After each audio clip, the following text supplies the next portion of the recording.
Abu Hurairah radhiallahu anhu, and reported by Imam Ibn MOJA. So we get these two kinds of people, and this is with respect to the informations entered into the eye and the ear. And also, we see here there is Iblis. This Iblis may also use this information to divert the human being. So Iblis, we see Iblis from different angles. He can come this way, or he can come this way by whispering, or he can use these things to divert a human being, and his target is the heart. So here is the model of our trial. When you read the Quran, you will see just like this construction enter into your mind. So at the end, we get these two types of people, qualities of the people during the death time. So how the behaviors are formed and destroyed. So the baseline of the formation and the destroying of the behavior, we see here in this in the following diagram, this one. These are the nerve cells in the heart. You see they are like strings or threads like structure, and in between these there is a connection of these strings. These connections, in this connection is where interpretation and the other emotion and the cognitive functions are processed, and also is the area where the commanding action of the heart is coming from. So the information is passing through this string, and they are integrated into these connections. So how the behavior, and the following diagram is it shows a closer view of those connections where the behavior are formed and where the behavior can be destroyed here. And it's the center of the processing center of the heart and also in the brain, because the brain and the heart, both of them, they use this kind of cells. So the more certain information passes through these strings to its connection, the stronger the string and its connections become. And this is what makes learning and memory to occur. And finally, a new behavior is formed, or an existing behavior is strengthened. Also, on the contrary, the more certain words is left to be uttered, or the more certain actions is left to be done, the more the strings weakens. And this is what makes learning and memory impossible, and eventually the string and its connections are deleted. There is a delete button, specialized cells in the brain and the heart, which we call microglial cells. These cells, they work by erasing the unused strings and their connections, so that the behavior is deleted. So the discussion of this study, I have just summarized it into, of course, two points. One, some of the findings of this study are similar to other reported findings in three areas. One, heart has been described at the center of our trial. That means it connects between the body and the roh, as the gate to the roh. Also has the qualities of emotions and the cognitions. But the findings of this study differs from other studies in such a way that, for example, this one, Mushtaq Gohar, 2006, he published his book, and in that book he stated that there is two kinds of hearts. There is spiritual hearts and physical hearts. But in this study, I have not distinguished these two kinds of hearts. I have focused only on one heart, because in the Sunnah, and also in the Quran, only one kind of heart has been stated, which has got both qualities, the spiritual qualities and the physical qualities. One example is the hadith of Numan and Bashir in the Sahih al-Bukhari and Sahih Muslim, where Prophet Muhammad sallallahu alaihi wasallam said, the heart is just like a piece of flesh, which is mudra, this is the reason why I have chosen to use only one term, the heart. Also, the difference of this study and other studies that I have just describing the mechanism on how these four things relate to each other, or interrelate to each other, or communicate to each other, or interact with each other. But in many of the studies, they did not pass, they did not explain the mechanism of this communication. So this is the conclusion of the study, which have drawn it from the hadith of Prophet Muhammad from Sahih Muslim, where the Prophet said, "Be aware, in the body there is a piece of flesh. If it is sound, the whole body it is sound, and if it is corrupt, the whole body is corrupt, and that is the heart."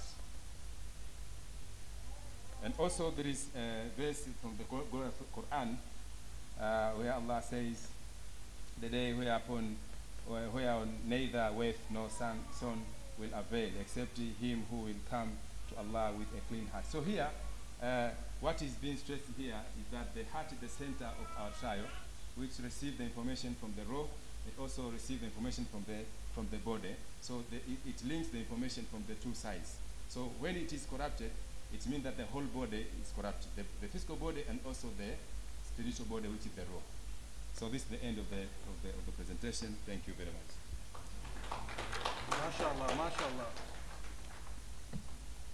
MashaAllah. Thank you very much, Brother Abdullahi Kitota, for this very scientific presentation. I know for those who are not scientists, this is a tough meat for them, but we are here to share, inshallah. Now, we are having 5 minutes for contribution, questions, and comments. You're welcome. Yes. Somebody should be there. Yes, Brother Mkutano?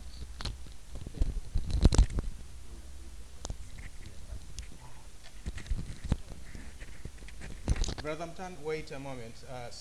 Professor Kasule has very much been interested with the presentation.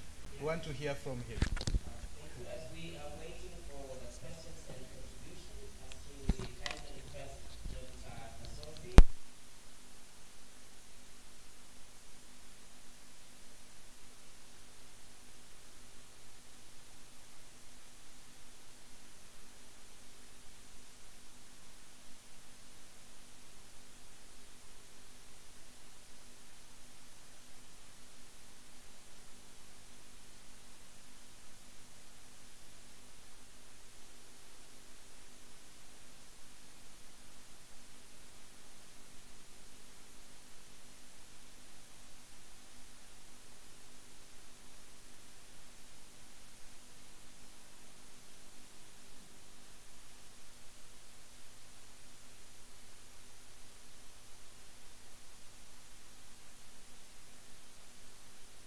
Anatomical heart that doctors can transplant from one person into another one.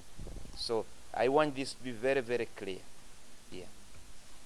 Thank you very much, Professor Kasule and Brother Mkutano. Go straight to your question or comment. Straight, please. Just a few seconds.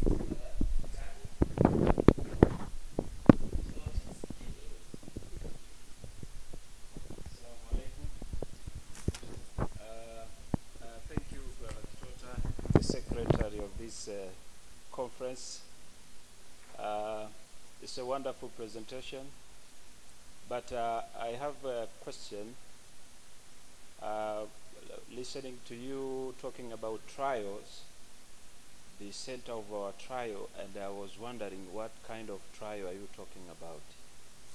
Please, can you explain for a layman like me who doesn't know about biology? Thank you. I hope it has been noted by the presenter. Thank you. The last person, please, because the time is going. The last person. Let me just give to Dr. member, please go straight to your question or comment. Okay, thanks.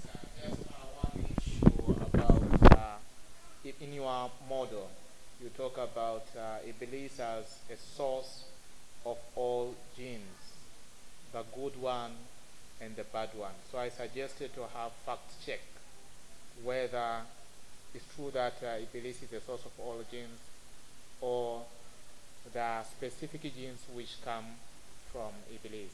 Just a fact check. Okay, Yes. Give it to the presenter, please.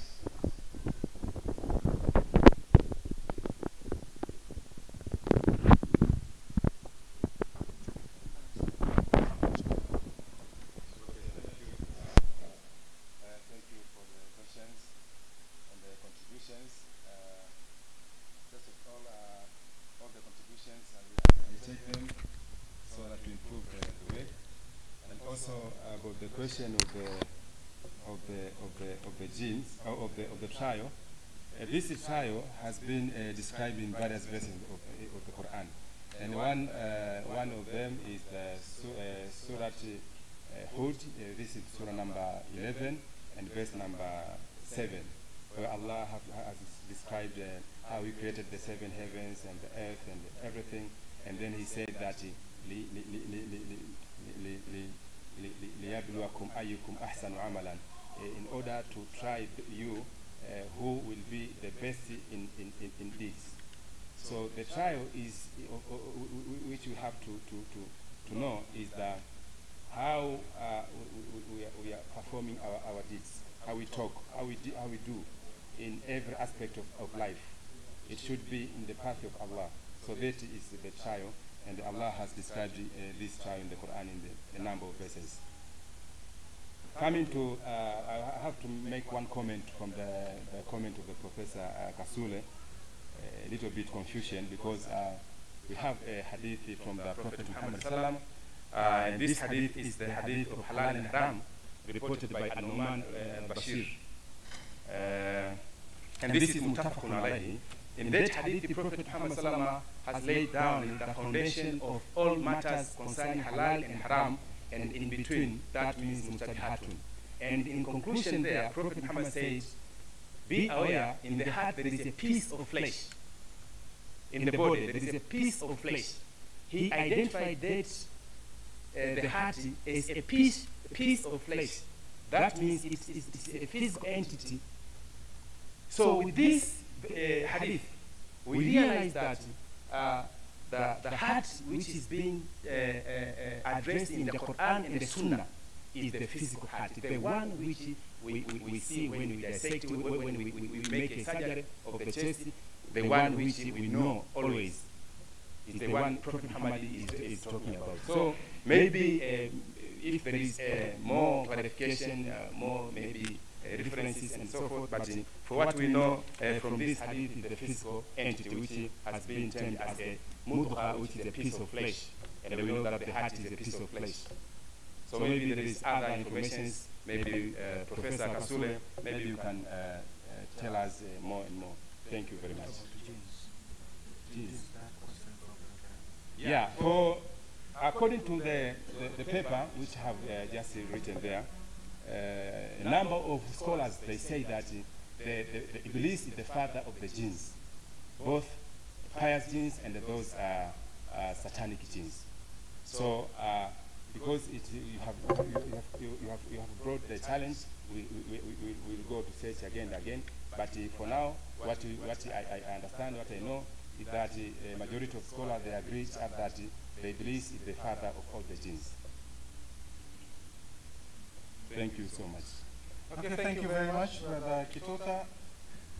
If there are more questions or comments, please, can you write them? We may have another time for more discussion.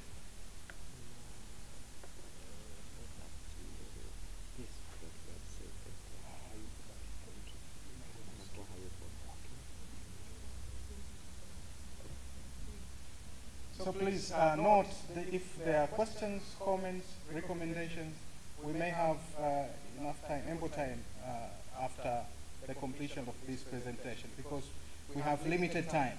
Now, let me call, yes, Dr. Maimuna Nimulola Amina from the Department of Education, Psychology, Faculty of Education of Islamic University in Uganda, to come and present a paper about African Islamic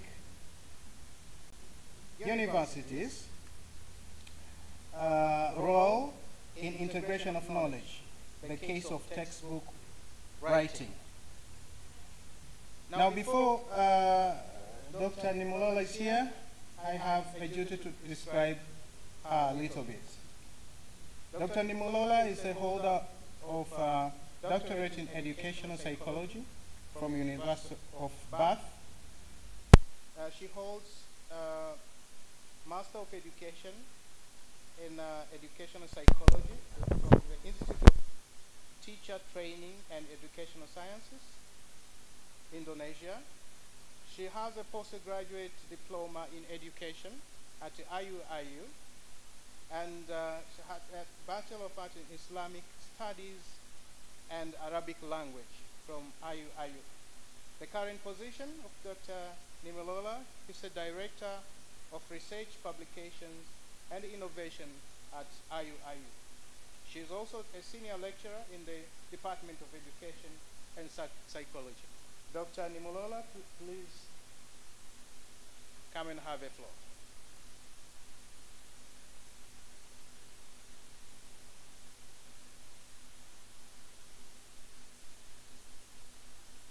Again, we'll appreciate if you'll manage to use less than 15 minutes, inshallah.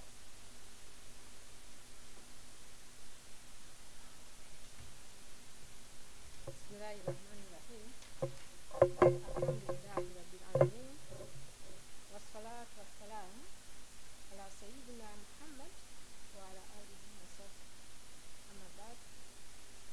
Assalamu alaikum wa rahmatullahi wa barakatuh. My topic is African Islamic University's role in the integration of knowledge, a case for course-book writing. It has changed slightly from what I presented because I have been editing it here and there.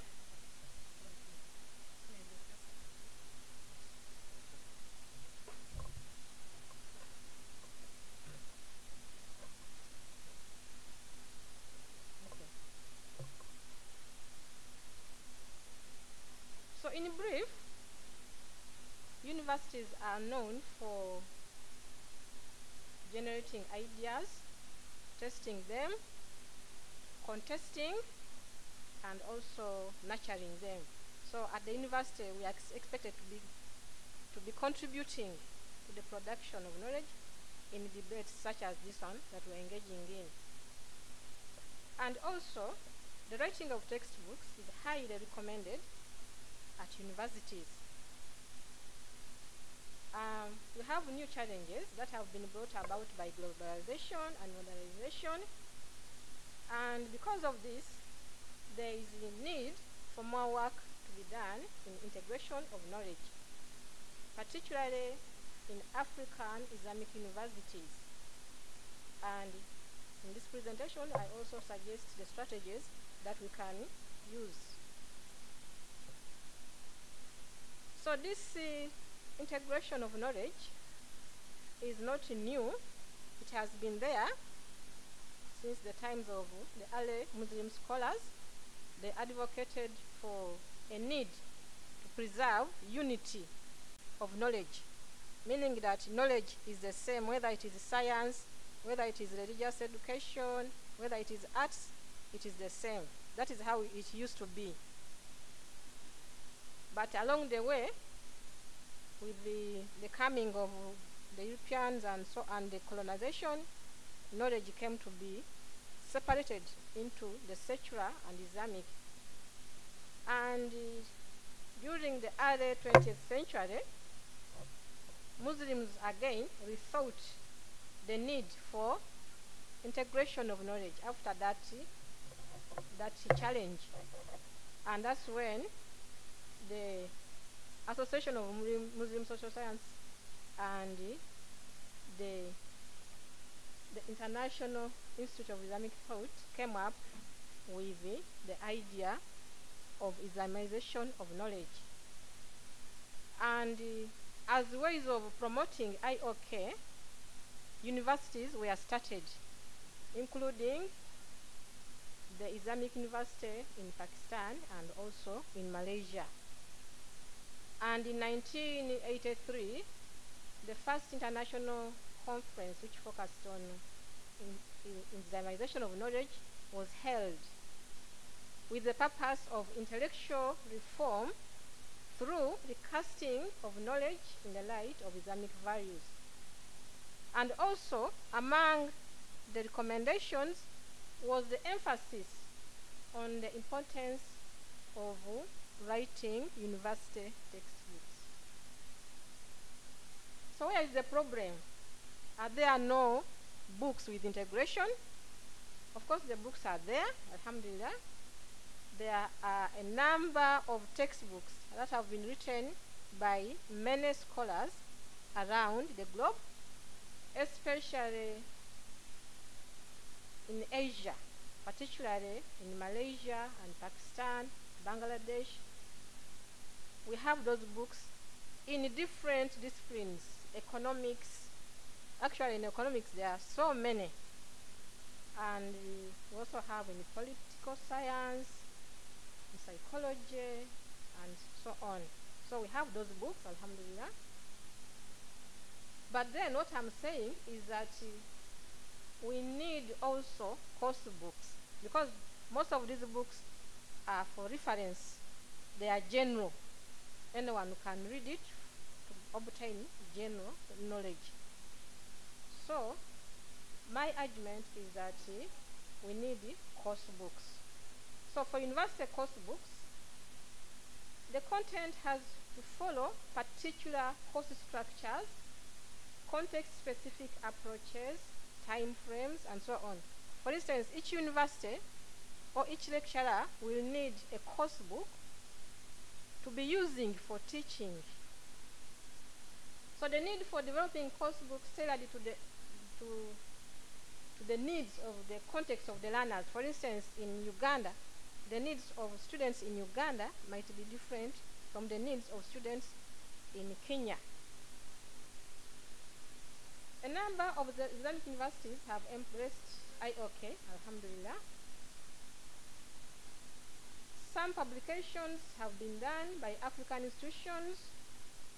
For instance, IIIT Nigeria, there are some few publications. When I looked on the website, I identified a few publications in IIIT Nigeria, and then also a few publications from Usman Danfodio University, and some in the National Open University of Nigeria, and also IIIT East Africa, a couple of books. And in total, I only came up with 22 readily accessible textbooks. It doesn't mean that African scholars are not writing. It means that the books might be there, but they are not readily accessible. Hence, there is need for more work to be done. So research questions and the central premise: why should academics in African Islamic universities write course books with IOK?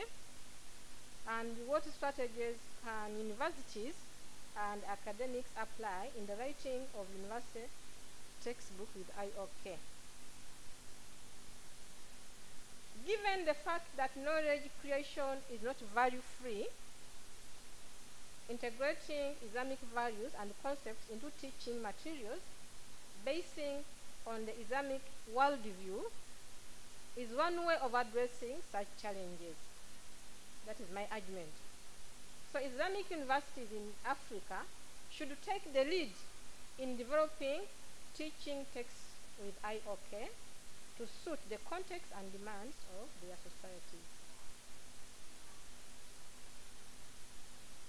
So we have two concepts. We have knowledge, and we also have integration of knowledge. these concepts are interchangeably used and they mean the same. But what is the background? Why do we have both concepts? So initially, the emphasis was on Islamization of knowledge. And the rationale was to address the dichotomy, as I already pointed in the background. The rationale was to address that dichotomy between secular and religious. And yet all knowledge is from Allah. So in order to address some of the above challenges, the IOK is recommended. So in this presentation, I have abbreviated IOK with the one with the small o will represent Islamization of knowledge, and the one with the capital O will represent integration of knowledge. So Islamization of knowledge may be briefly defined as the recasting of modern disciplines within the framework of Islamic principles and ends aimed at bringing back normalcy to the Islamic village, education, and personality. Now, a few scholars have criticized the approach in the Islamization of knowledge. Their major argument is that and the accelerating pace of new technologies and innovations that are transforming our world. So they suggested, of course there are other scholars among them, they suggested the integration, to use the term integration of knowledge. And this one involves integrating revealed knowledge with the human efforts while being cognizant of the diversity and plurality of our societies, the accelerating pace of new technologies and innovations that are transforming the world. So it should be noted that these two concepts, the goal is the same. It is just a few slight changes. And actually, according to some scholars, the change from Islamization to integration of knowledge is some kind of political, although I don't want to go into those details. So the methodology that was used for this piece of work is mainly library research based on secondary data from publications, and also it is based on interactions and proceedings from a workshop that I attended in 2019 with the theme of developing teaching materials with integration of knowledge framework, and that was in Kuala Lumpur, Malaysia. And I would like to thank IIIT for this facilitation. Now let's look at the need for writing course books. Muslim writers need to develop knowledge through the lens of the Islamic worldview in order to give students an opportunity of analyzing concepts in alternative ways. So, remember I told you that writing books, or the knowledge itself, there is no knowledge which is value-free.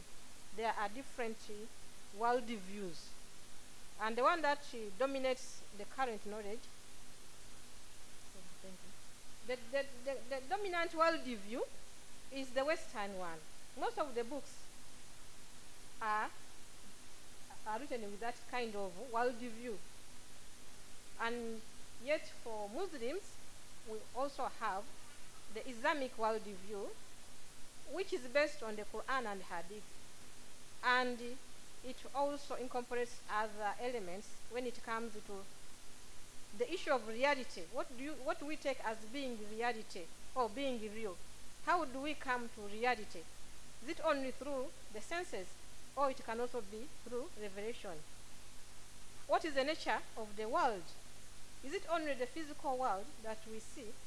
What is the nature of man? Is he only physical and bodily, So we need to use the Islamic or the Quranic worldview when we are also writing our books. So writers and readers should appreciate the works of Muslim scholars, both past and present, while at the same time endeavoring to add more onto what was initiated. We also have that obligation to recognize the Muslim scholars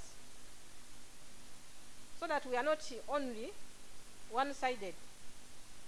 Like when you read about maybe the first university in Africa, we know that it was by Muslims, but again, when you go on the internet, the information has been distorted.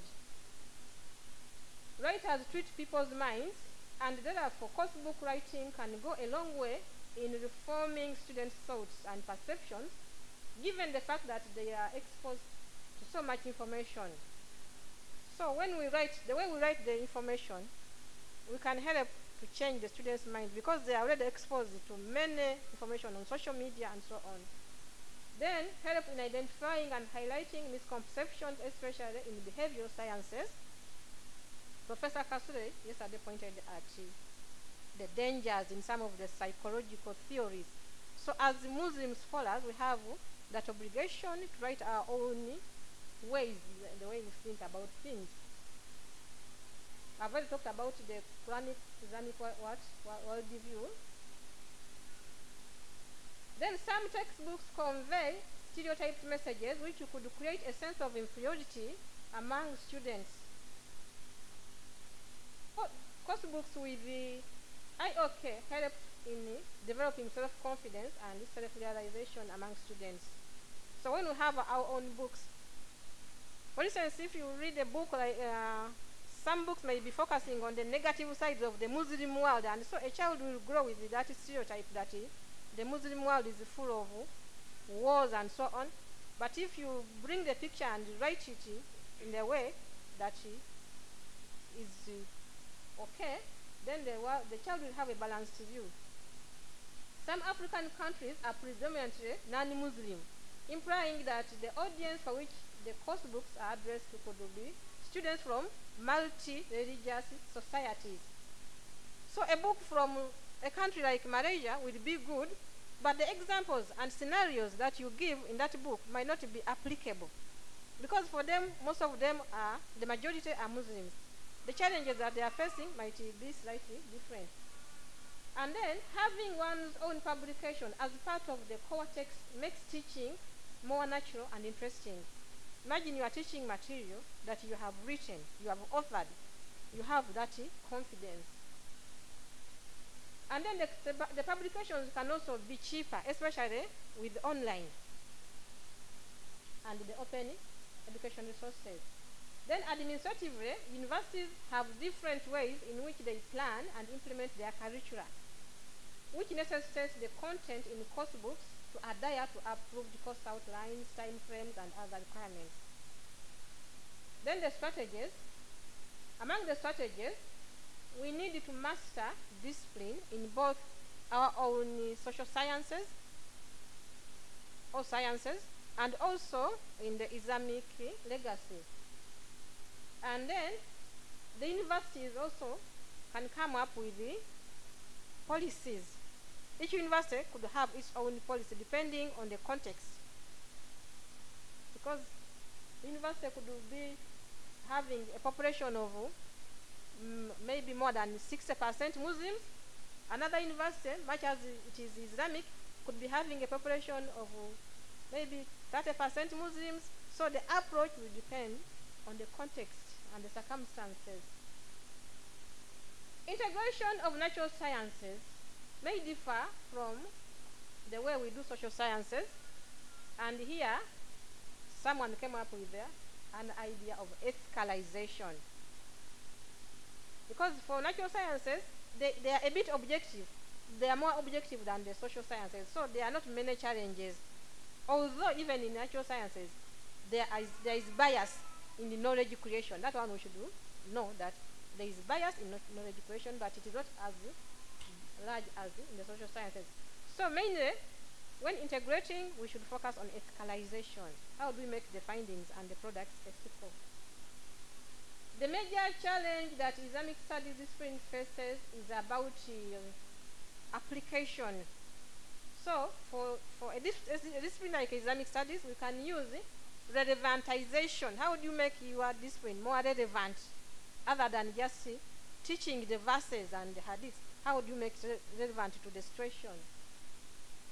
And then you may introduce the Islamic perspective. Now this is the practical part. How do you integrate? As you are writing the book, you can write a chapter on Islam and then other chapters. You can write an introduction on Islam. You can write a summary. You can bring illustration. There are many ways of integrating knowledge. So as I conclude, the need for writing university course books with IOK is very pertinent, and it is also possible. And depending on university policy, programs, environment, and background of students, a number of strategies can be used. But as authors integrate knowledge, they should watch out for the dangers in the tendency of finding out what they are looking for or what they are expecting to find. Because critics of IOK argue that there are some integration which is done, but when you look at the verses and then the knowledge that is integrated, there is a mismatch, but someone is forcing the verse to reflect something. So we should be careful of how we get the hadith and the verses. Thank you very much for listening. Assalamu alaikum wa rahmatullahi wa barakatuh.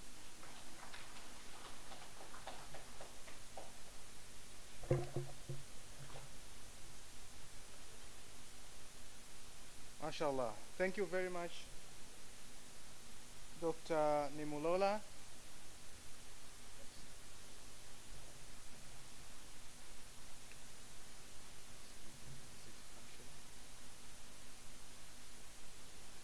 Thank you for your nice presentation. Hope this is one of the key areas of discussion in this conference. I remember even the previous conference, which was held here, issues of IOK were very much discussed.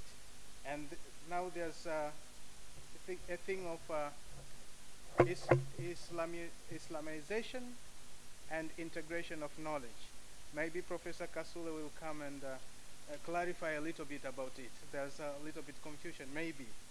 Now let us welcome participants, please. Go straight to the question or comment. Use like 20 seconds, if possible, so that you can manage our time. Does anyone?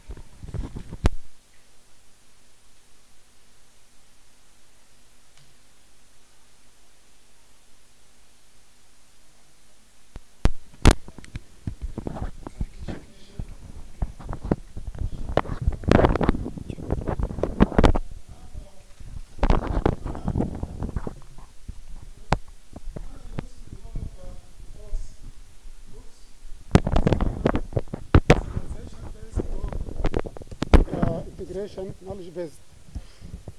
In Sudan, and especially at the Institute of Islamization of Knowledge, we came to the point that it is not only, it is not enough actually to develop course books based on Islamization or integration of knowledge only. However, students need to have some books that put them in the beginning on the track of the Islamization. And two books which were developed in, I can say in full details to some extent, sources of Islamic knowledge and objectives of Sharia. These are not only taught to students studying at the institute, but actually were adopted to be taught even in non-Islamic universities. All over Sudan, almost 40 universities. For those social sciences students joining the Institute of Islamization of Knowledge and who had no backgrounds, i.e. non-Islamic teaching backgrounds, we used to give them a number of books, including these two sources, May you please conclude? so that they can have very solid background and they are well launch their development in terms of social sciences. Thank you very much. Thank you.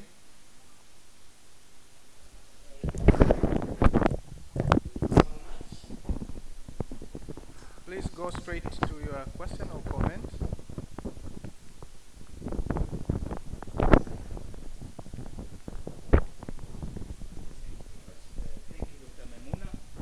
Mine is just advice. Since yesterday, I saw PowerPoint presentations included the abstract. So for managing time, it is a common practice to exclude abstract and the references. Thank you very much. Thank you, Dr. Paz. Anyone else? Okay.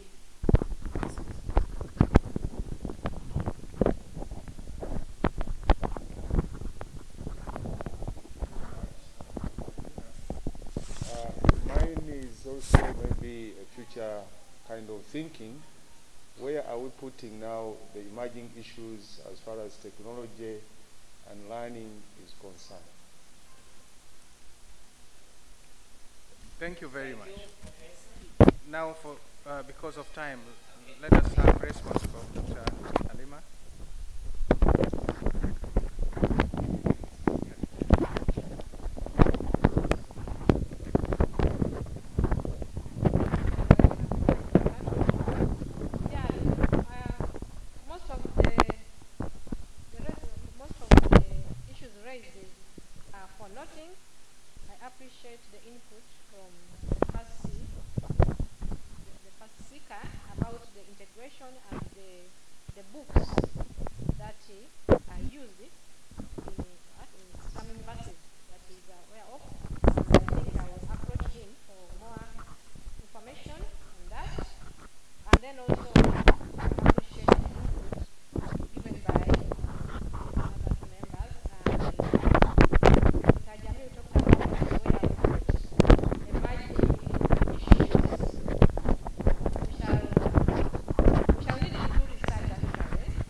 Thank you very much, Dr. Halima.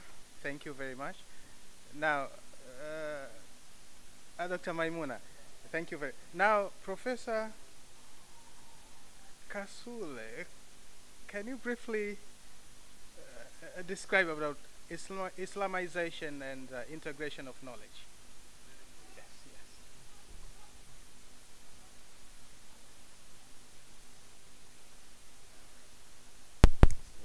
I've been dealing with this IOK most of my life. The two terms mean exactly the same: Islamization of knowledge and integration of knowledge. We started with Islamization of knowledge, but there were sensitivities. I'll be open with these political sensitivities. You know, this word Islamization created misunderstandings among many people. Like somebody wants to Islamize people. So we said, why should we have problems with the word? We just change the word to integration. Yeah, very simple. So the two mean exactly the same. It means looking at knowledge and its disciplines from an Islamic perspective. That's it. Thank you very much, Professor Kasule, for your clarification. Hope it is now clear. Now, participants, if we have more questions, please let us know. We may have a time somewhere, if we have time to share what we are having, because the time is running. Let us call now Dr. Sonusi Iguda to come and share with us on a review of the methodology of Islamic theory of public relations, insights from a new universal normative theory. You may have a seat.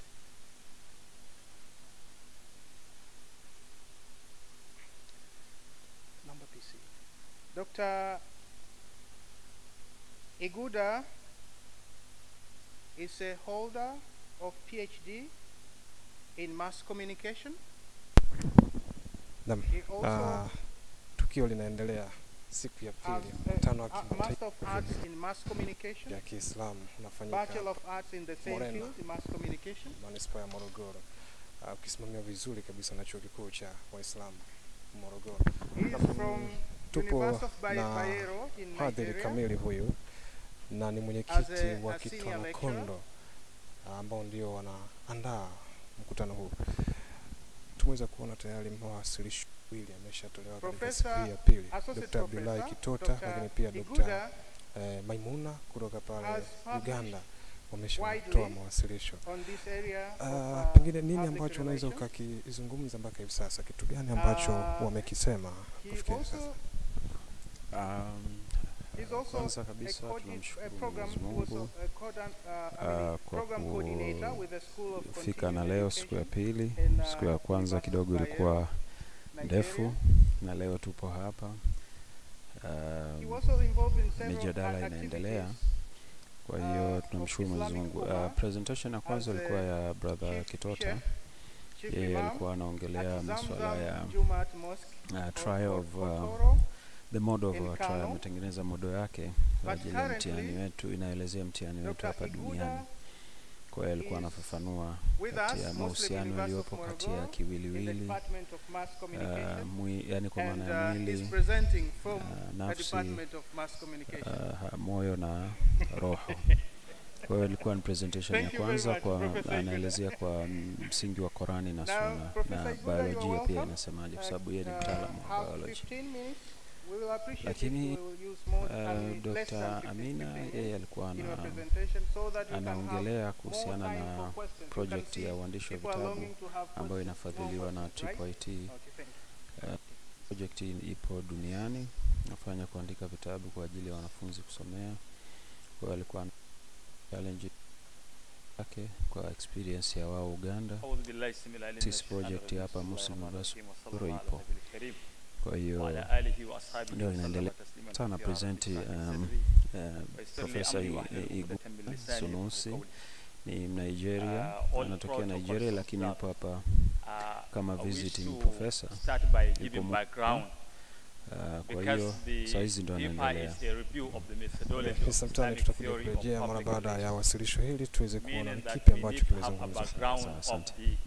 Na mtazamaji, tuendelee kufuatilia wasilisho hili kupitia MOJA Online TV na tutakujuza kipi ambacho kundani zaidi kinazungumzwa na Profesa Iguda ambaye sasa hivi ndio yupo jukwani anazungumza. IIIT had a similar program here in Morogoro. So our academic mentor and father, Professor Kasuli, encouraged us from Nigeria to write abstract to this conference. Those whose abstract got accepted were, sponsored to attend the conference by them. During the presentation, a presentation of a display of textbooks on IOK were presented by, I think, Dr. Totonji. May Allah subhanahu wa ta'ala increase them in good health and sound iman. From there, I got the inspiration of coming up with something related to a book or a theory. From there, I started thinking on how to come up with a book or textbook. That's why I am happy to witness the presentation of the just immediate presenter about the hurdles and challenges of textbook, development. So from there, then, that was, today is about 9 years, I started working on how to do something about my area of specialization. In mass communication, my area of specialization is public relations and advertisement. I had another opportunity of going to do my postdoctoral research fellowship in Malaysia, also facilitated by IIIT. There I was exposed to, academic environment that is so vibrant. Researches, IOK meetings, symposium were in full force in IUM, that is International Islamic University, Malaysia.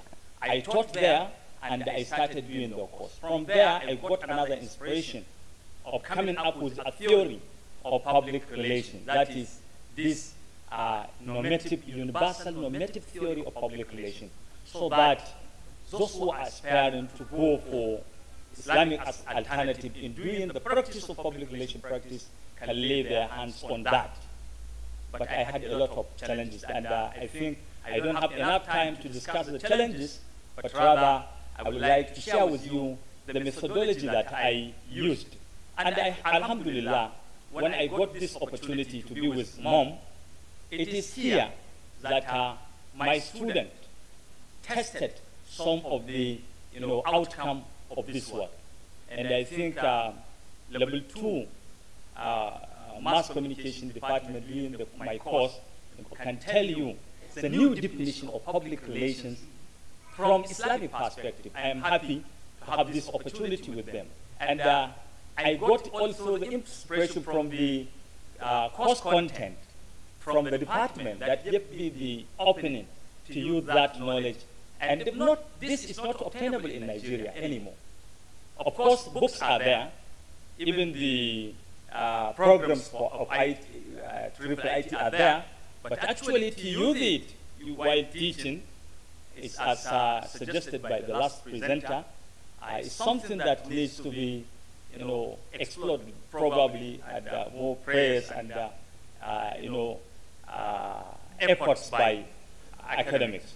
So when you look at the new theory, which is yet to be published, but is complete, the work is now ready, and I need your prayers so that they get the dissemination of knowledge and the use of the book might come to see the day of light of the day. So this theory is universal in the sense that it's an Islamic, and it's normative, that has the capacity of telling the PR practitioner what to do and what not to do.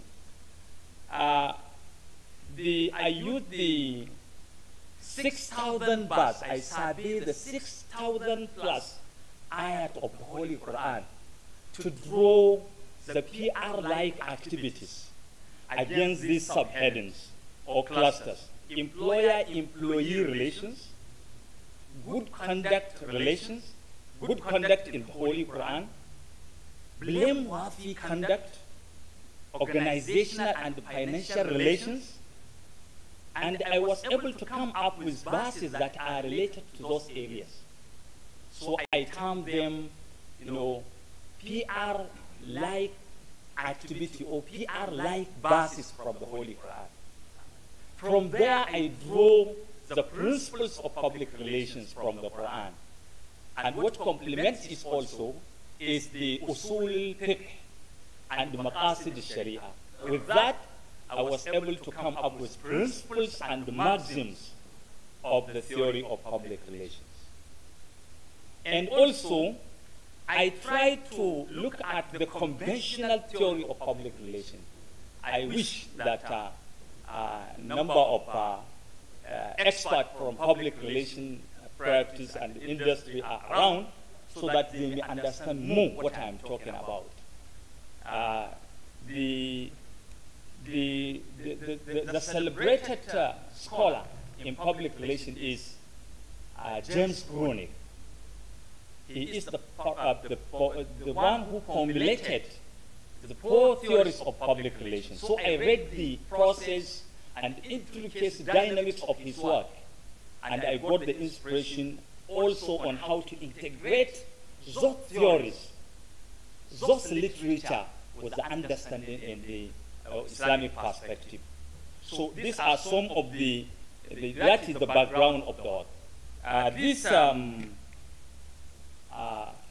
images, I do hope that you have you got the meaning. This is what overshadowed our intellectual.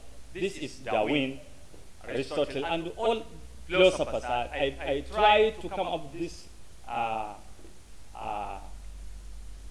slide so that I started with the pollution in our thought.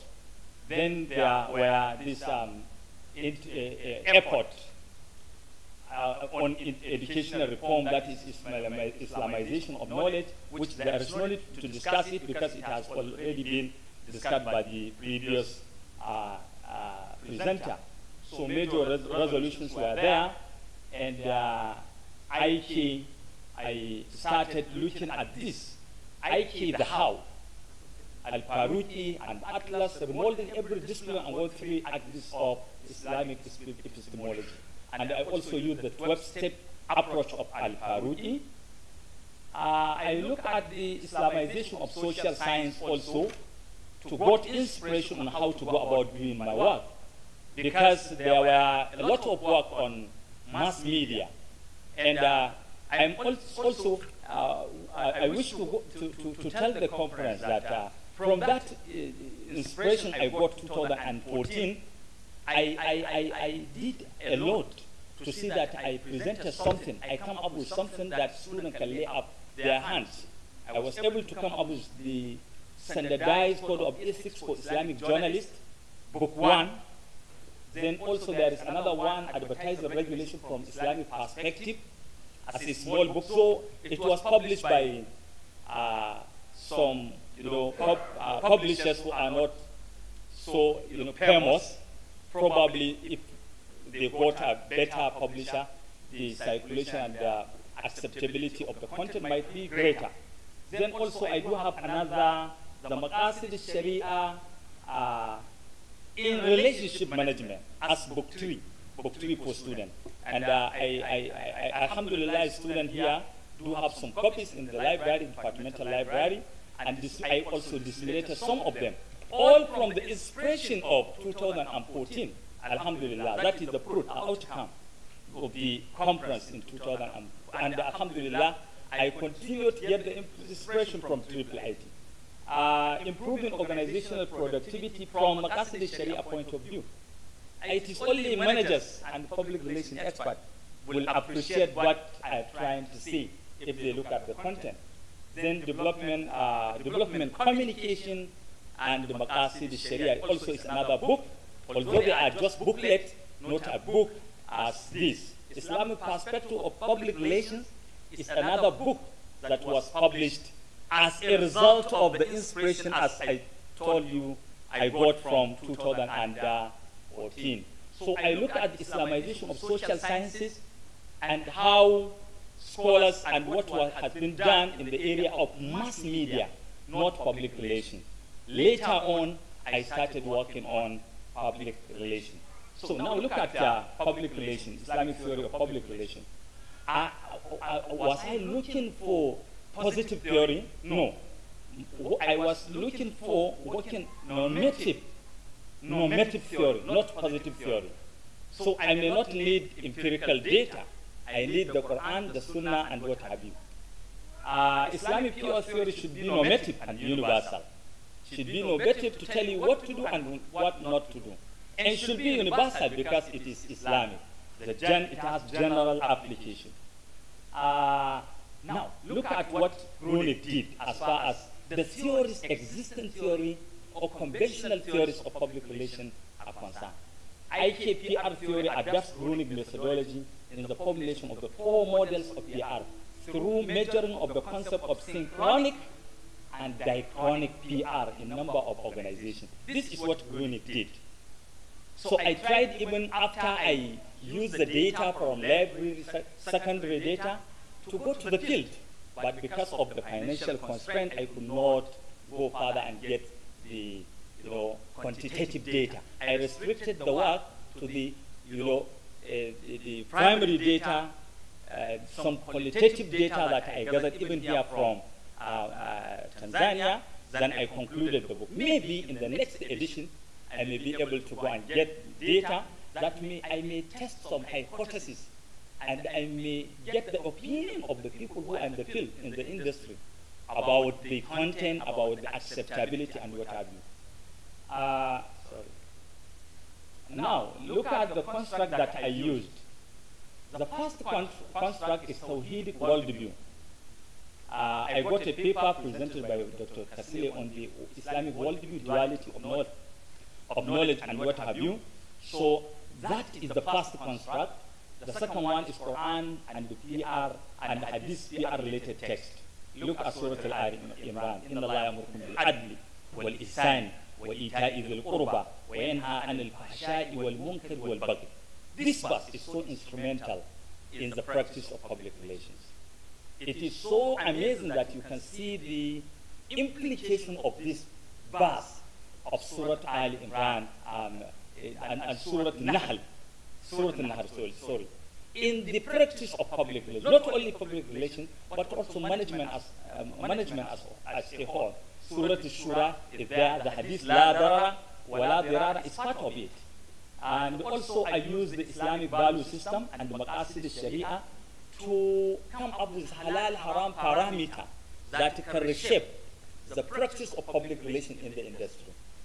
Also modern PR activities were identified with which to go to the field if I were to go for the quantitative data, communication, publicity, press agentry, propaganda, CSR, advertising, marketing, public affairs, image making, crisis management, counseling, management function, and what have you. Research hypothesis, if we were to be tested, is there is significant relationship between Islamic value system and modern public relations.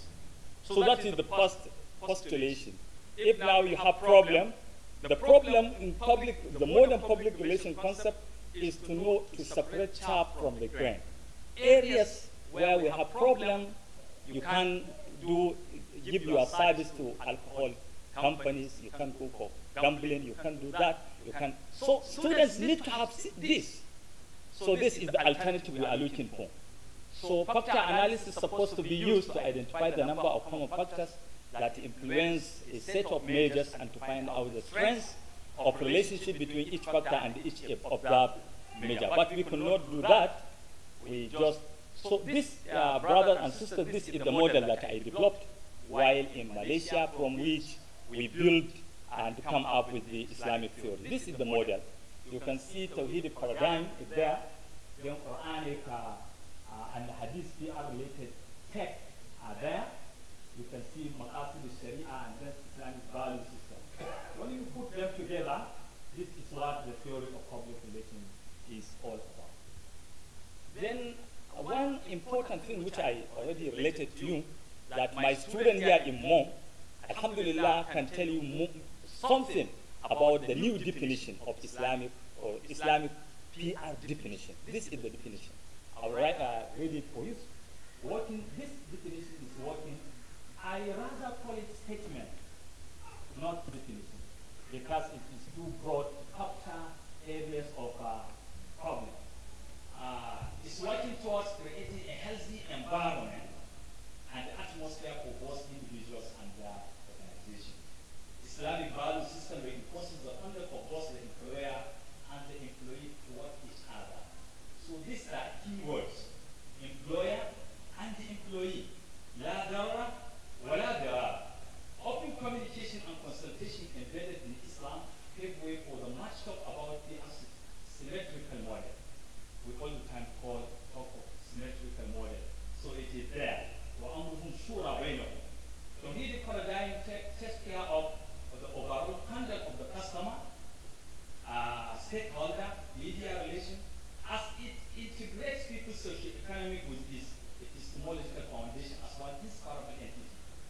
You see today companies come and establish their business in a local community. For example, they exploit them. They don't take into consideration economic aspiration of the people. So there should be no exploitation. CRS properly, corporate social responsibility, it should be tailored towards satisfying this, definition of statement. Then, in the whole of PR in Islam,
Islamic Islamization of knowledge, mastery of disciplines, detailed survey of the discipline which I did, mastery of the Islamic legacy, analysis of the Islamic legacy. Then also let me move quickly, establishment of specific relevance of Islamic to the discipline, and I hope that I demonstrated for you the relevance of Islamic, epistemology or Islamic perspective in the, conduct of the public relation practice in the modern time. I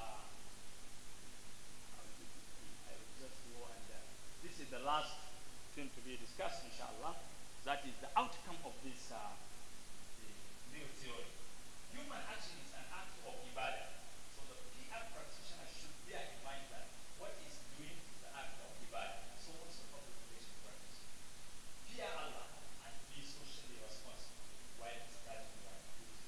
Third one, all communication must reflect truth and be true. So this is the area where manipulation as well as presentation is, concealed by experts. They do this presentation, so wanted to avoid it. Decisions taken with input from the internal public always have the potential of becoming more destructive with more widely different. This is for the management to know that they should consult people down.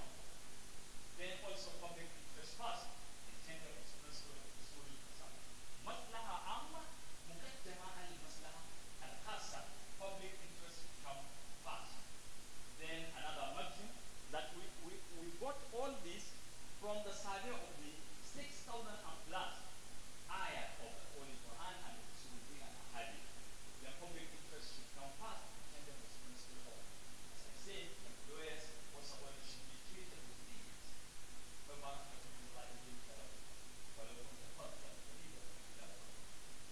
Businesses are guided by halal, haram parameter. So also the PR services and its industry. Anything that causes harm should be dispelled. So these are the new margins in PR world. All I need is the dissemination. So I do hope, as the IIIT is doing its best to put the book in good shape and to standardize it and subsequently to disseminate it so people, not only Muslims, can see the content and can adopt it if they like. Assalamu alaikum wa rahmatullahi wa barakatuh. Wa alaikum salam wa rahmatullahi wa barakatuh. Thank you very much, Dr. Sunusi Guta, for your brilliant presentation. I call it because maybe I have a conflict of interest with it because I come from mass communication department and one of my specialization is public relations. So this is a home ground. Now, the integration of knowledge in public relations, maybe in practice, is not written. The textbooks, as you are saying, is not very much written. But the practice, if you trace back from the origin, from the even the origin of mankind, public relations was there. And everyone, whether a Muslim or not a Muslim, is practicing. If you adhere to the principles of public relations, Islam can be seen. So the IOK part of public relations, it just needs to be shown, but it is there. It is practiced. So thank you very much for your brilliant, again, presentation. Now, the floor is open for your participation. If there's a question, I know, Mwalim Nasser should be the first person. Okay.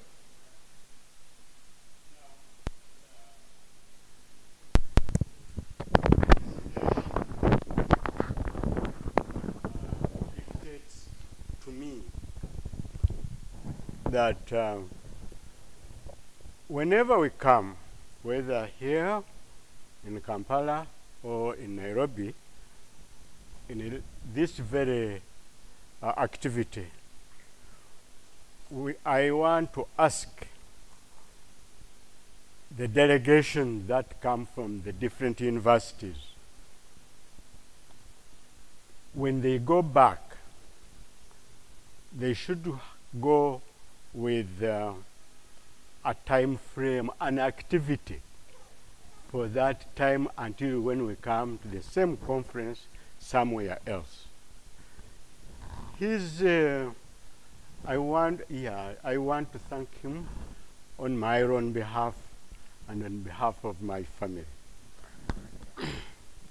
Let us really have every other time we come, we have new things. How many books have come from University X, from University Y, from University Z? That is when we can call it a day. I thank you very much. Thank you very much. Thank you very much. Then, Mr. Nasser there. I know you can be very brief. So please, only 1 minute. I know you will. So, but 1 minute is just too long. Thank you, Dr. Iguda. I'll try to be short anyway. We all know that PR is relatively new profession as far as its practice is concerned. It is not well known, especially in the developing world, not to speak of its relations with Islam. I thought it would be wise to elaborate on what constitutes public relations first, before even going to its relationship with Islam. And this is because it is not well known with its regards to other spheres of life anyway. And in your paper, you seem to be basing on the ethical aspect of public relations, seemingly leaving others untouched. Thank you very much, Mr. Nasser. The third comment or question?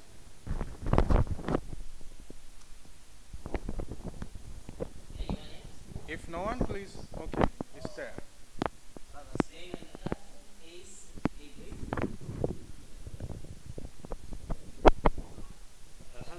On my side, I would like to congratulate the presenter for a nice work, and I would like to encourage him to keep on working hard on that work, because in our community... Thank you very much. Go straight to what you want to ask. I'm just giving a comment, encouragement in relevance to what we witness in our community today, whereby the non-Islamic principles of public relations are the ones which are guiding most of Muslim business runners and owners. And it has caused a lot of problems when it comes to conflict with Islamic values in those businesses. And even the students who are teaching in our universities, when they go there to apply these principles, even if we are doing this integration, they may face some problems. So I would suggest that after completing these nice works which we are waiting from you, we must run the outreach programs which will invite different Muslim business owners and runners, so that we can integrate this to the local business owners where things are going astray from Islamic perspective. Thank you very much. Okay. Now, responses? The presenter.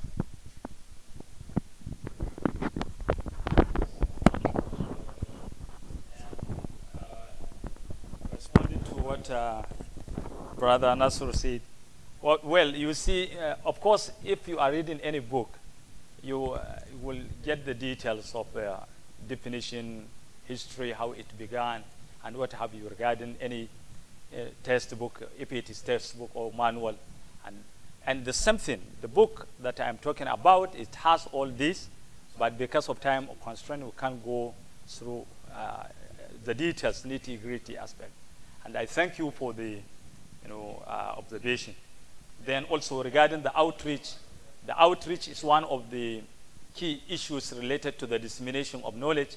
And inshallah, I am proposing, requesting from IIIT to facilitate my this kind of outreach, because while I was compiling the work, I was looking for data from different experts. But still, after the work is completed, still if there is relevant, comment and input are welcome. And I intend to go to University, Uganda, to Kenya, here any available university, and gathering of experts to present to them the work that is a dissemination. And I do hope in near future I will be doing this. And not only this, I encourage expert and all the academics family here to just borrow a leap, because you will get a lot of discouragement, hurdles, and problems when you are trying to come up with something new. Rogers' theory of innovation, you know what it is. So, but still, Allah subhanahu wa ta'ala will make things, possible as you go trying to, especially when you are doing something related to Islam. May Allah subhanahu wa ta'ala bless our all efforts. Assalamu alaikum. Wa alaikum salam wa rahmatullah. That is okay. Yes. Thank you. Thank you very much, and we dearly appreciate IIIT for bringing to us Dr. Mkutano. We are very thankful. Now,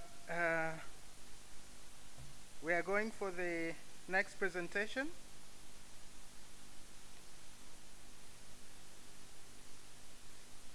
Mr. Hamadi, please.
Okay,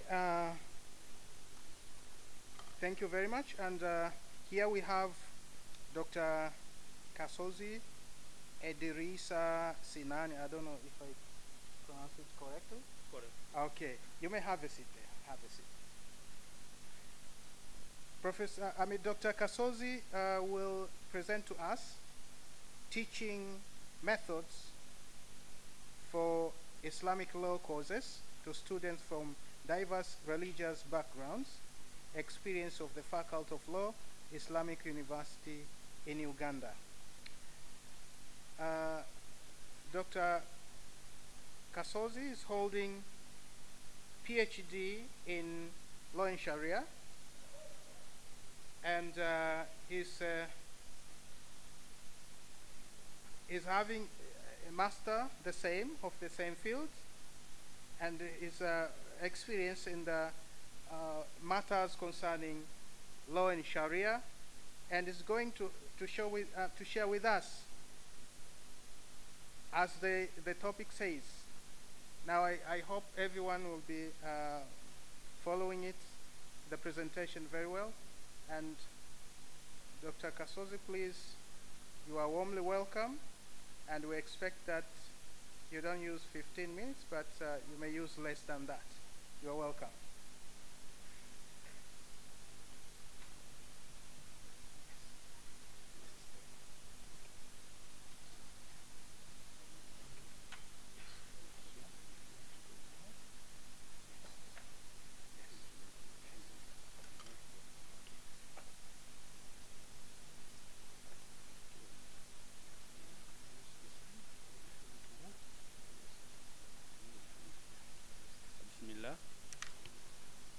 Bismillah, wassalatu wassalamu ala ashrafil mursalin.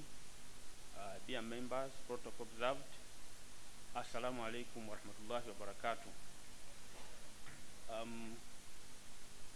Dr. Kasozi, Registrar Sinani, holding a Bachelor in Law, National University of Africa, Masters and PhD in Comparative Law, that is Sharia and Law, Omdurman Islamic University.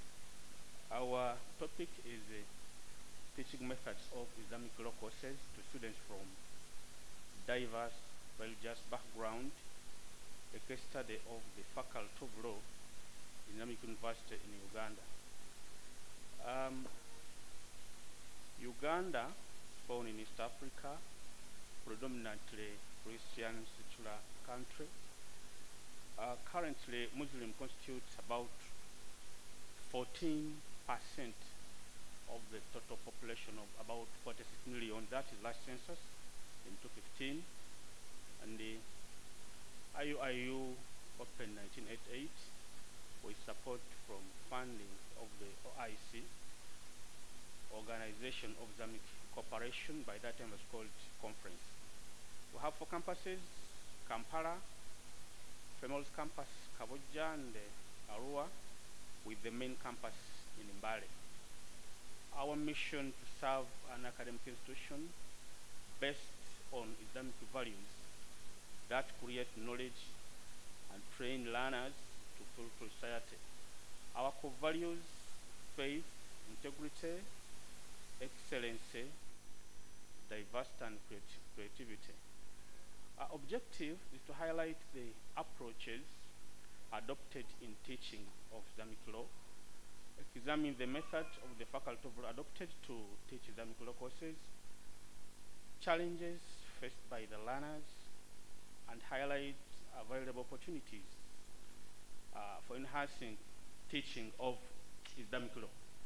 The methodology, we have used the descriptive or qualitative methods, where a literature review of various written scholars, including books, have been conducted to obtain information about the study.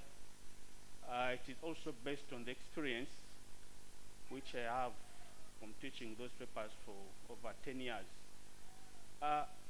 Approaches for teaching Islamic education have the coexistence of Islamic education system alongside the secular education. Under that, teaching Islamic courses in other faculties have different countries which are teaching Islamic courses in different countries, including UK, France, Germany, Netherlands. For us in Uganda, we have Faculty of Islamic Studies and the Arabic language in IUIU. The challenge for that coexistence is that marginalization of religious faculties, which in most cases have low student numbers. That is happening in IUIU, whereby the Faculty of Sharia is one of the faculties with very few student numbers. We have Islamization of knowledge, integration of Islam in the secular education system. This is there in North America, International Islamic University of Malaysia. But that one requires experts in the traditional sources to read and interpret Arabic. That one I've seen when you're writing a book in criminal law in Uganda and compared with the Islamic criminal law, whereby most of the good literature is in Arabic, whereby it requires someone who is well versed in Arabic, sources, Islamic jurisprudence, ilm usul al-fiqh, everything, to make sure that we Islamize knowledge. It is very important, but it's not easy to achieve. Have religious knowledge at the focus of all knowledge and academic process, and the sexual knowledge is integrated into the curriculum for religious knowledge to aid in understanding the religion. So for integration of knowledge of Islam in teaching secular law courses, it is costly and time consuming. It should be done incrementally. In the meantime, teaching Islamic law courses alongside secular law courses may continue. The methods, the need to innovative teaching methods to enhance students' understanding. Common teaching methods are lectures, tutorials, and learning. Others include question and answer questionnaires, class presentation, group discussion, a demonstration. We have storytelling like a tarihi, tradition of the prophet. As regards the method to use, it depends on the course objective, the nature of the subject taught, the nature of students taught, all of those matters. We don't have single method appropriate to all the courses. The Faculty of Law established in 2004 under the Faculty of Arts, and with 25 students, currently we have about 2,000 students. We have local and international. The aim of the Bachelor of Law is to teach both lawyers in the common law and in Sharia. That's according to our curriculum. Islamic law courses are taught by lecturers in the Department of Islamic Law alongside secular, with all students, including with non-Muslims. Students' lack of interest in the Islamic law courses. Many students do not see the relevancy of Islamic law to their future careers.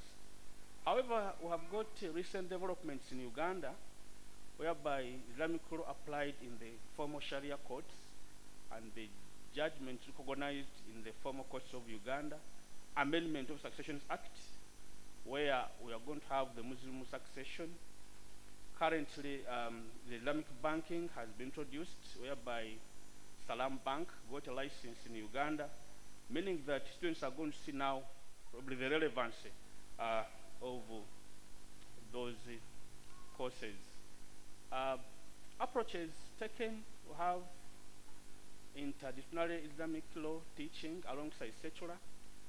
The program comprises of total number of 62 courses. 8 courses are Islamic courses. These are introduction to Islamic law, Arabic, Islamic jurisprudence, Islamic family law, Islamic criminal law, evidence, judicial system, and Islamic law of transaction and banking. There are 60 academic lecturers, both on full-time and part-time. 8 lecturers teach Islamic law courses in this faculty. And there are courses taught in comparative perspective with the secular law of Uganda due to their application in Uganda. This is Islamic family law and Islamic transaction and banking. The methods we use, the LB curriculum set out the mode of delivery as lecture methods, tutorial, group discussion, assignments, presentation, and e-learning, because currently we have the blended type of teaching whereby we teach online and physical. And some students don't have knowledge about Islamic studies. It is observed that students with prior knowledge about Islamic studies can easily understand the concepts taught since they are familiar with the content. Research-based instruction in the, is then adopted. The students get topics for research to enable them obtain more knowledge in the courses. They present their findings in class during tutorials. The method requires availability of reading materials and adequate time for students to conduct research and engage in class discussion. Critical thinking is also applied to enable students to evaluate Islamic law concepts with their secular law concepts, and they demonstrate application to real life. The challenges, non-Muslims have a bias against Islamic courses that are deemed as relevant to the Muslims only, making these courses compulsory is deemed as imposing on them the Islamic teaching. There is need to apply innovative teaching methods, limited application of Islamic law in Uganda, in Muslim marriages and divorce only, show them that Islamic law is relevant to the students' legal careers, lack of basic knowledge about Islamic studies from the students' previous studies and are introduced to Islamic courses for the first time. That requires sufficient time and concentration. The experience of the researchers in teaching Islamic law courses is that students who have prior knowledge about Islamic studies can easily understand the concepts taught since they are already familiar with the content. Challenges: inadequate teaching staff, Islamic law department, how few staff full-time and part-time, lack of commitment in teaching. Some lecturers are engaged in legal practice and other activities such as consultancies and business. There is a need to increase the payments, enhance the retention and commitment in their job, inadequate training in teaching because lawyers are non-trained teachers. However, there is a program for postgraduate diploma. Some of them have joined. Inadequate resources, ICT, office space, reading materials, access to online resources. This hampers teaching and learning activities in the department. More so, there is inadequate knowledge on usage of technology for both students and staff. There is a need to increase facilities and the training of the staff and the students on using these facilities to avoid wastage of resources. Have opportunities, increase international students from states where Sharia is applicable. You can have many Nigerians, have Sudanese, have Kenyans, Somalia. International collaboration with organizations such as the IIIT, whereby many lecturers have benefited to write books examining the knowledge, revise curriculum for Masters of Laws, program incorporated a new specialization of the Masters in Sharia and Law with several comparative law courses. These are comparative family law, comparative criminal law, comparative law of banking, comparative law of succession, and comparative human rights and humanitarian law. New legal reforms in the banking sector to embrace Islamic banking 2023, and in the family law sector with respect to the Muslim succession law. Some non-Muslim lecturers have taken time on collaborative research in course supervision on contemporary issues. I've supervised with two so far, whereby for them they are non-Muslim, but we supervise together the Islamic law topics. Most lecturers are invited to engage in a scholarly debate and work with the policy makers and legislators to influence legal reforms. Recently, we invited the parliament to discuss the Islamic law on succession for the Muslims, operationalization of Islamic banking in Uganda, also in 2022, to enable the lecturers of Islamic law to engage with the stakeholders to create future opportunities for students to practice Islamic law. I conclude by saying that there are various methods adopted by the lecturers of the Faculty of Law at IIU to teach Islamic law courses, and the choice of teaching method is done at their convenience. Previous studies have guided that to determine a suitable method, several factors should be considered: course objective, nature of the subject taught, nature of the students, time and facilities available, among other factors. The challenge faced by the students and lecturers in teaching and learning Islamic law courses can be overcome, as highlighted in the paper, and by taking advantage of the available opportunities set out in the paper. I thank you for listening. Assalamu alaikum wa barakatuh.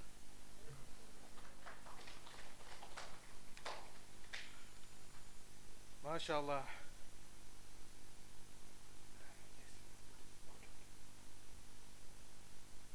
Thank you very much, Dr. Kasozi. Yes, now we open the session for questions and answers, comments. We have only 5 minutes. We know that we have learned friends here. Yes. From,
Thank you very much.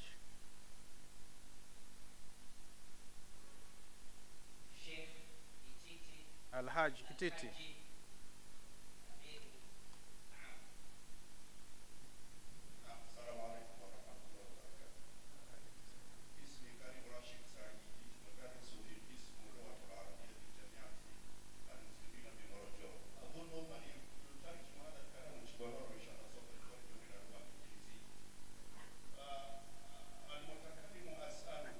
أنا لاحظت نعم أنا لاحظت يعني معظم الطلبة الذين يأخذون الشريعة والدراسات الإسلامية معظم الطلبة لا يعرفون ويكرهون اللغة العربية. أنا أسألك في جامعتكم جامعة الإسلامية في أوغندا ماذا تعملون لتجعلوا هؤلاء الطلبة يحبون اللغة العربية ويجعلون اللغة العربية هي أفضل الوسيلة إلى معرفة الشرعية؟ وشكرا. وشكرا. The last question, please.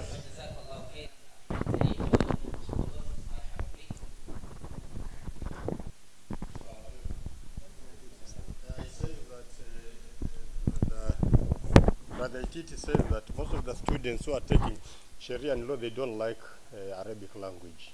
So what are the ways do you use they can be used to make them love this language? Thank you very much. If we have the last question or comment. Okay, thank you. This is going to be the last question. If you don't have, please let us have clarification. Response from the presenter. Ayuanda.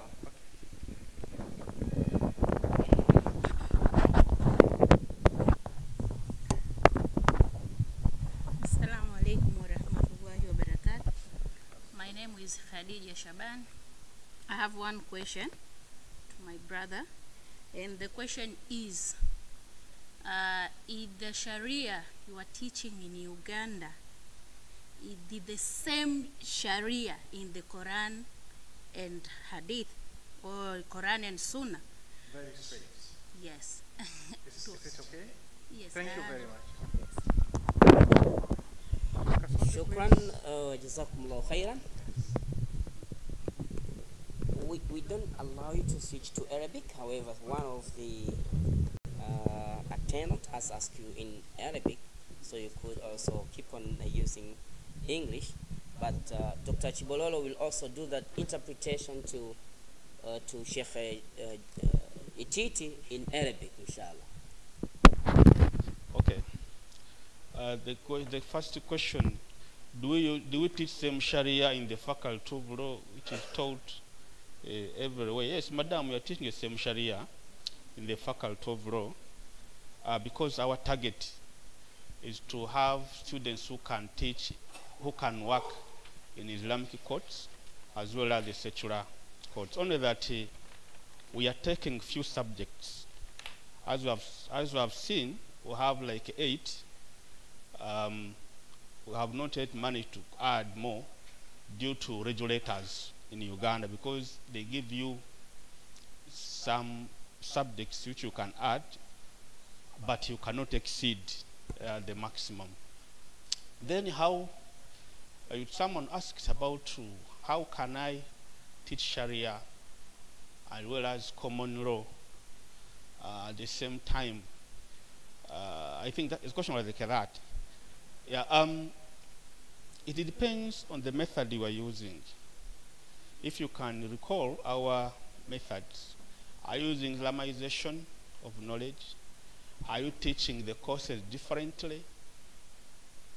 Or you are taking the guests, because I've given an example like in Sudan for them, they teach more on Islamic law, they make certain comparison. But the experience I have in Uganda is that we are taking some courses which are very, very important. We don't know the regulators here in Tanzania, but for us, regulators are regulating us to take some, not many. So you choose the most important one, which can guide a student to achieve the objective of the university. I understand here they allow Sharia courts and what, meaning that you can choose one method. You can Islamize, whereby you teach concurrently Sharia and the common law. Then how do we how do we ready the students to love the Arabic language and what? Currently, Arabic language is the language over the world, one of the international languages. And it is experienced now that all the languages, Chinese, Russian, the Arabic, the English, someone must understand them. We told them the importance of understanding the language and the benefits of understanding language. Good enough, some of them have got jobs in Arab world. They come and appreciate that importance of language. I don't remember of Mr. Chibororo. Most students are non-Muslims. I would teach them Sharia and what. The purpose is not about the religion. The purpose is the content and the objective of the university. What do we want? We want them to understand the Islamic concepts as well as the common law. It has evidence that you have the best lawyers in Uganda. We have like now 50 judges in courts of Uganda. Our students have got jobs abroad. So it is no longer a challenge now. We actually in Uganda, sorry to tell you this, we are the one with the big number of students in the faculty of law. Where I sit at Kampala campus as a director, we don't have space now. If you want to get a place, you come and you try. It is very difficult to get it because our program is very good. Those who come, we encourage them, they eventually learn and they get the results. I thank you very much for listening. Assalamu alaikum wa barakatuh. Wa alaikum salam wa rahmatullahi wa barakatuh. Thank you very much, Dr. Kasuzi. And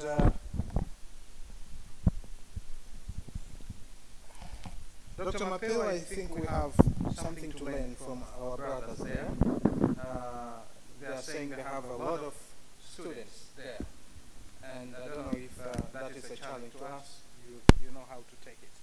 Now, because of time, I think we have to have 2 presentations. Then we'll have discussion and questions session, question and answer sessions after the presentation of two presenters.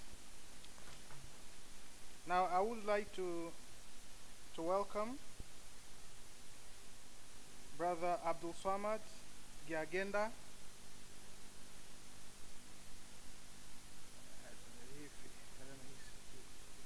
Yes, please come here.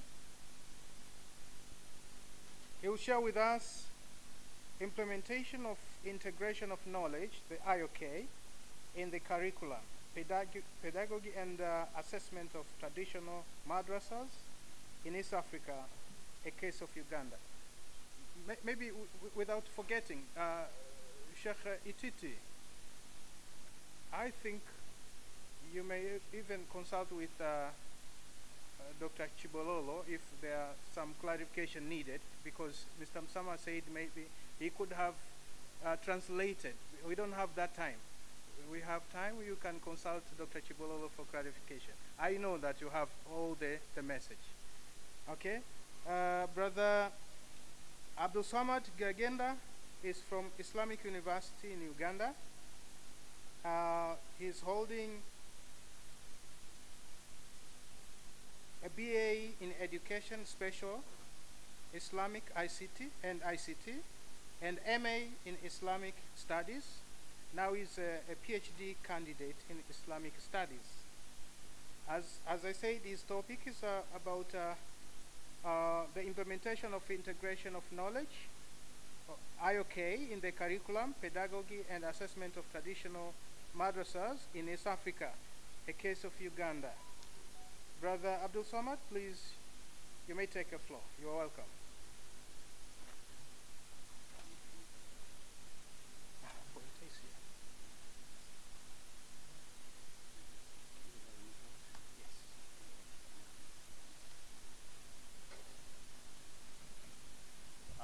Assalamu alaikum wa rahmatullahi wa barakatuh. All praises and thanks be to Allah, the most gracious, the most merciful. May His endless peace and blessings be bestowed upon our last and noble Prophet Muhammad sallallahu alaihi wasallam. As I have been introduced, there was some little error. I'm doing a PhD in education, not in Islamic studies, as how I have been introduced. And in this PhD program, I am at the level of analysis. I've already collected data, so I am trying to analyze the data for my final PhD thesis project. So it is from this project that I extracted some of the ideas that I'm going to share with you today. And the bigger project is exploring the teaching and learning of Islam in the madrasas, traditional Islamic, in the traditional Islamic institutes. So it is a qualitative study, and an interpretive paradigm was used, or is being used, because it's still ongoing. And so for this, it's much of a review of literature and what I have seen so far, because the process of data collection, as I said earlier, was involving three main techniques: observation, interview, and documentary and analysis. So, but I am not going to go into those details because it is much. So let me just share what I prepared for you today. From the abstract, in Uganda, Islam arrived between the 18th and the 19th centuries. Since then, Islam has been taught according to the needs of the time. The people who introduced Islam were not professional teachers.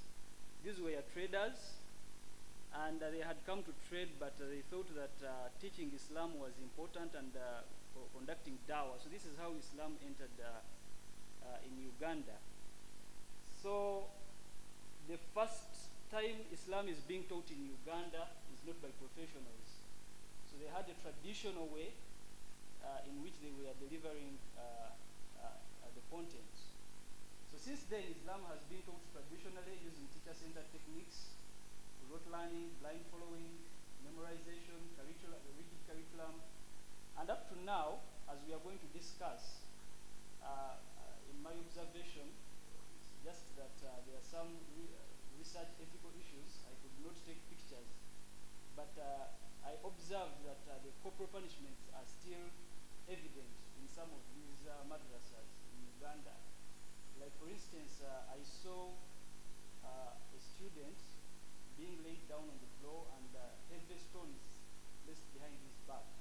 So, but we are going to talk about that in a while. So with the current needs of the 21st century, the instruction of Islamic education in traditional madrasas has to be integrated with modern methods of teaching, and this is my argument. And the pedagogical theories of our modern times could be used and integrated. So this time around, so we have Islam, but I'm saying it should be integrated with modern ways of teaching and learning, of course together with the traditional ones, so that the people who come out of these programs can benefit the society. So back in history, of course, we all know that the Prophet was the first one to teach Islam. The Prophet taught Islam using very many methods. At some point, he would tell the Sahabas to look at how he does things. There is that famous hadith, prayer of teaching, and then so he would use different ways of teaching depending on the situation. Sometimes he's moving with his entourage in a journey with the Sahabas and companions, and he sees the situation, and he uses that to teach. During battles,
recognition from the government authorities. None of this is recognized by the government.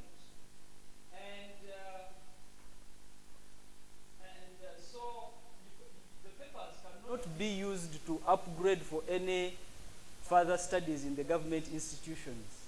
So it has been associated with terrorism and extremism. And this is also related to the next one because of too much emphasis on rote learning, indoctrination. And sometimes we want to defend it, but when you see how some Muslims speak on social media and how they interact with others in the society, we also have some Muslims who are involved in, rebel groups and all that. Sometimes it is not true, sometimes it is, but I don't want to go into, those details. So sometimes it is associated with terrorism and extremism, too much emphasis on rote learning without, and I have a problem with this because I once took my young brother to a tahfiz, a madrasa, and the sheikh who received me asked me a question. The first question he asked me, because they have different packages, so he asked me, how many juzus do you want him to memorize? I said, I want him to memorize the entire Quran. You see, this is what we fantasize so much about in Uganda. So I said, I want him to memorize the entire Quran. This is very important. I also want him to recite the Quran in a beautiful way with a melodious voice. This is also very important. Our brother who opened here the Quran yesterday, recited the Quran with such a sweet tone that it can raise your iman. So this is very important. But then I told him what I am more interested in is how much Quran he can practice by the time he leaves the institute.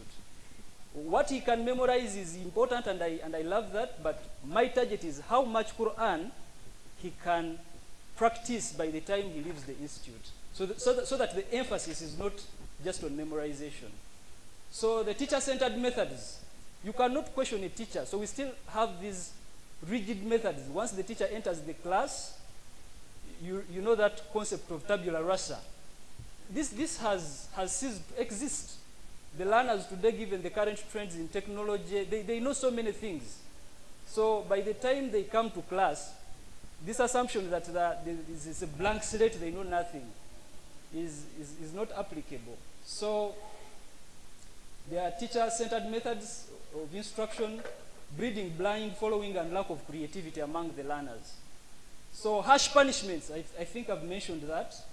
Inadequate resources such as scholastic materials, poor assessment and evaluation mechanisms. Now, because the main method is teacher-centered and rote memorization, so definitely assessment and evaluation will be more to test the memory of the learner, how much you can memorize. And also, assessment and evaluation is limited to that, because assessment and evaluation can take into consideration things like continuous curriculum review. Now, when you go to these madrasas and ask these people about things like curriculum review as part of assessment and evaluation, you want to review the Quran? Can the Quran be reviewed? You want to question Allah? So to them, basically, as madrasa is about Quran, and that's it. And you cannot question the curriculum if they've been teaching since the last 20 years. That's how it has to remain. So, dichotomy, they have split, like I mentioned earlier, they have split the knowledge. I mean, why can't we have a Quran memorization center that also teaches chemistry, biology, astronomy? I don't know, I've never seen any school in Uganda that teaches astronomy, or we don't need it. India has launched a space probe recently to the moon. Why not Tanzania? Why not Uganda? Why not Kenya? Why not being operated by a Muslim? Because this is in the Quran. This is what I mean by putting the Quran in practice. So why can't a tahfiz also teach this? Why can't we have a sheikh who also knows astronomy, who also is, a biologist, and we have examples. Our very own has just left, Professor Kasule. Wasn't his presentation, impressive yesterday? if all of us were awake. So these are part of the problems. There are several problems, but like I said, it's an ongoing study. But I cannot, discuss everything in this presentation. So, yeah, the problem statement, I've already mentioned so many problems. We can skip that in the interest of time. So the objective of study is to examine the importance of integrating knowledge in the curriculum, pedagogy, and assessment of Islamic education in traditional Islamic madrasas in Uganda, East Africa. Even the methodology, I think I've mentioned. The method used in this paper particularly is critical analysis of existing literature while probing the examining relevant theories to guide the discussion. Now, the key issues here are the planning phase. I entered into a class because I said I was doing observation. I entered into a class. I've so far observed like 20 classes in 3 different Islamic institutes. Now, I entered one of the classes, and the teacher did not have anything except one book of one imam. And I asked him, did you plan to teach this? He's point blank, he said no. He said, I've been teaching this for the last 20 years. What do I have to plan? Plan for what? And I stayed in that class for like an hour, and he was basically, so he can't differentiate between preaching and teaching. So, and this is problematic. We have, so planning, scheming is not there so far, what I have seen. So, should we teach the Quran and Sunnah only an integrated content? Or if we integrate, we can have chemistry from the Islamic perspective. Like, and it takes us back to, the issue of the integration of knowledge. Then implementation involves scheming, lesson planning. I think I've already mentioned that. Then assessment and evaluation, examination, curriculum review. What should be assessed? Should we only assess the student? Should we assess the teacher, the curriculum? Does the curriculum, how often should the Islamic curriculum be reviewed in the madrasas? After 5 years? How many minutes do I have? So, we cannot discuss everything, but I think these are some of the theories that I think can be integrated. Instead of punishing the learners and antagonizing them, why not positive reinforcement? Why not reward? Why not motivate the learners? Why not make the learners appreciate the value of studying the Quran? You can use the Bloom's taxonomy, and that's my final thing, because my time is up. Why not use, for instance, the Bloom's taxonomy of learning? Why only stop at the, because there is cognitive, and there is the psychomotor, affective domains. Why stop at the cognitive level? What about the other levels, synthesis, analysis, application?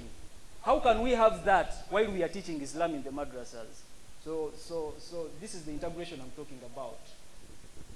Finally, recommendations.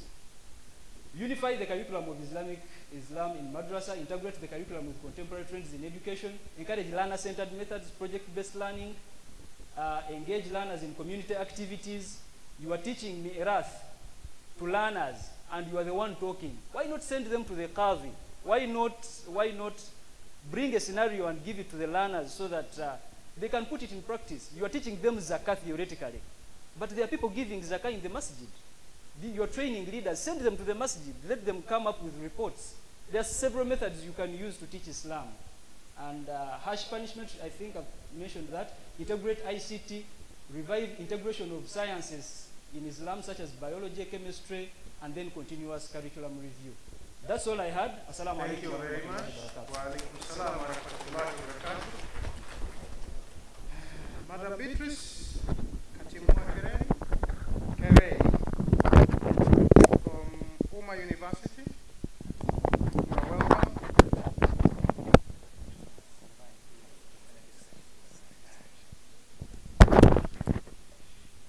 Combine presentations and then we will do discussion together. Yeah.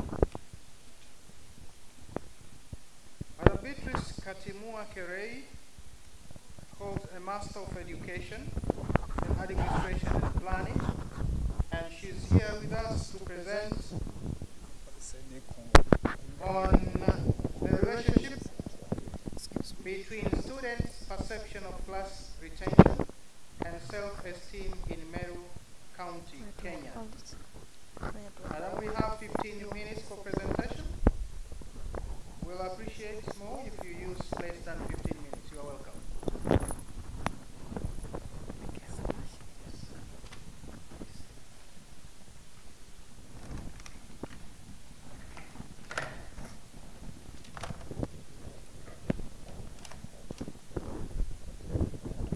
Thank you so much.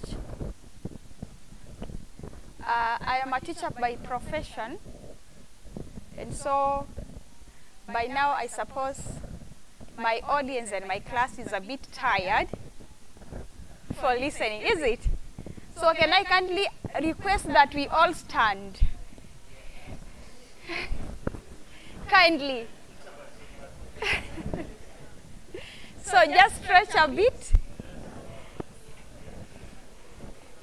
Thank you so much. You can have your seat.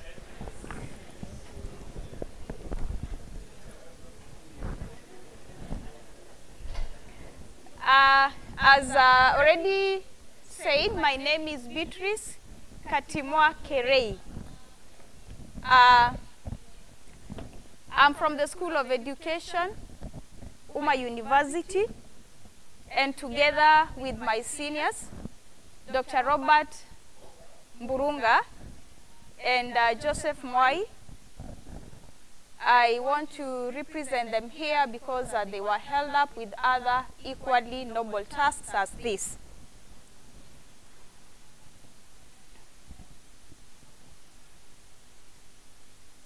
So I present the topic, the relationship between students' perception of class retention and self-esteem, and this is a particular case of Meru County in Kenya.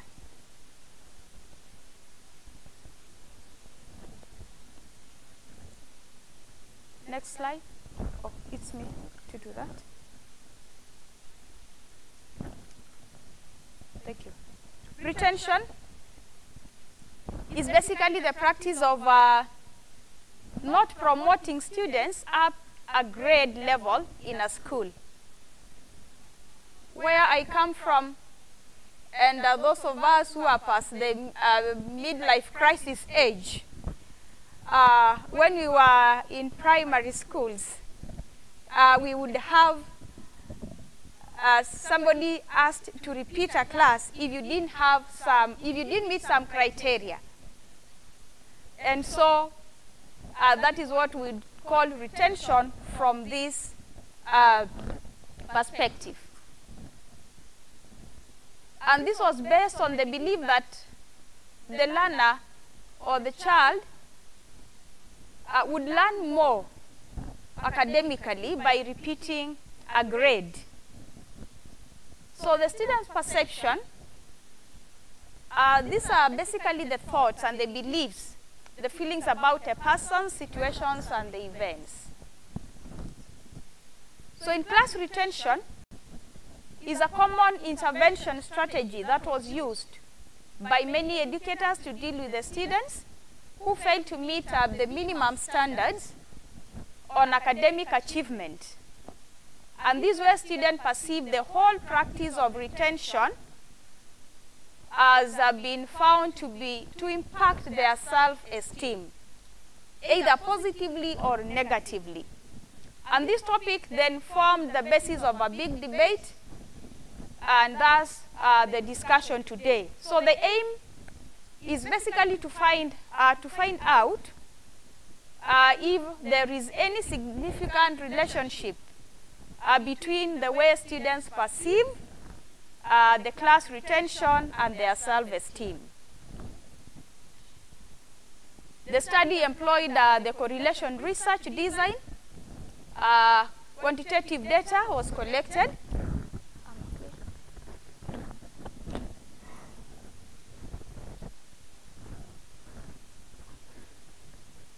and that was to find out the relationship between the two variables.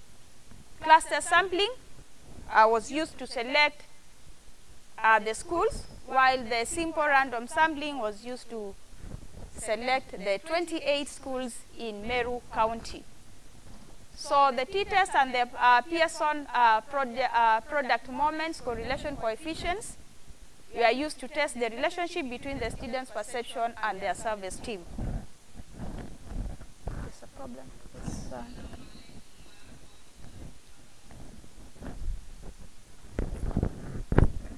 So the study finally found out that there is a significant relationship between the self-esteem and the perception on class retention.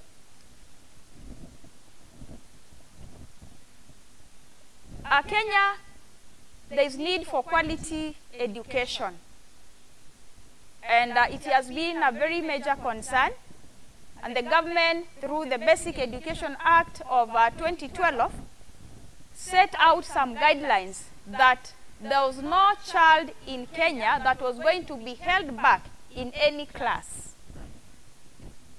So the government commitment further around 2017-18 brought the policy of 100% transition. Then that means there was no retention. And that was in line with the requirements of our Constitution 2010 that guarantees basic education as a basic right to every child in Kenya. And that also was in line with the Vision 2030, whose key education agenda is to achieve education for all by 2015-10. So although the government policy is clear on retention practice, it is evident that class retention in Kenya is still prevalent due to the high demand for grades by the schools and also the parents. And consequently, there is an underreporting of the same because of the fear for breaking the policies that ban the practice.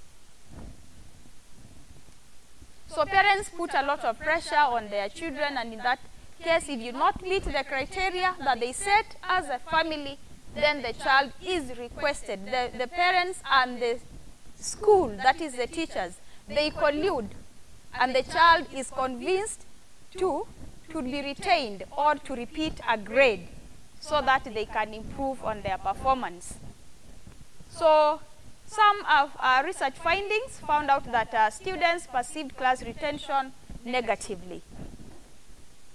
And in the above studies that is mentioned there, 87% of students interviewed reported that retention made them feel bad, sad, upset, and even embarrassed.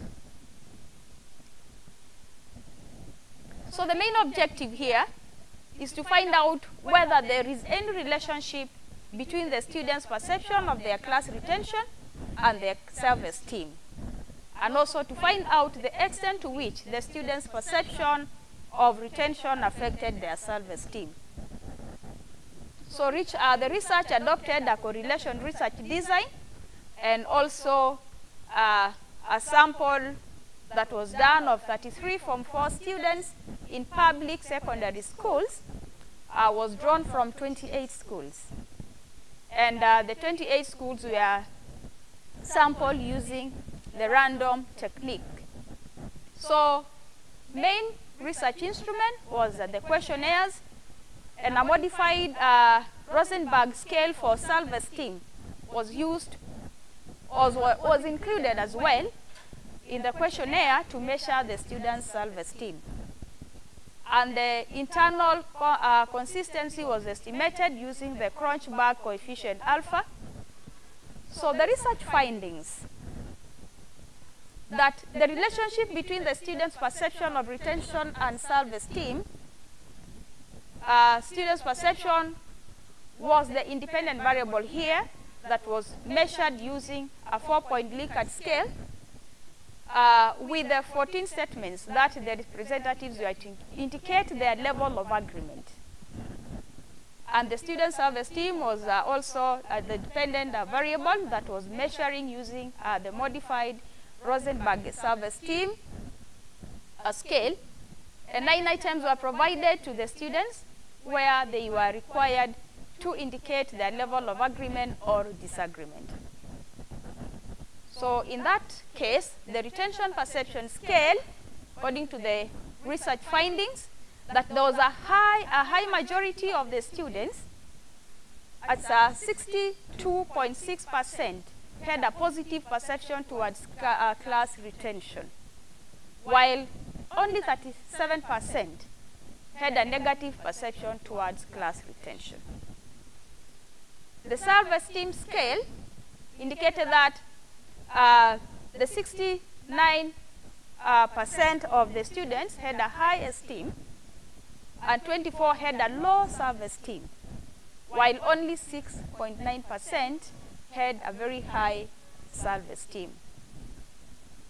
The class retention perception and self-esteem, we had the students with a positive class retention perception registered the mean of that on their self-esteem, while their counterparts with a negative class retention perception registered a lower self-esteem with that mean.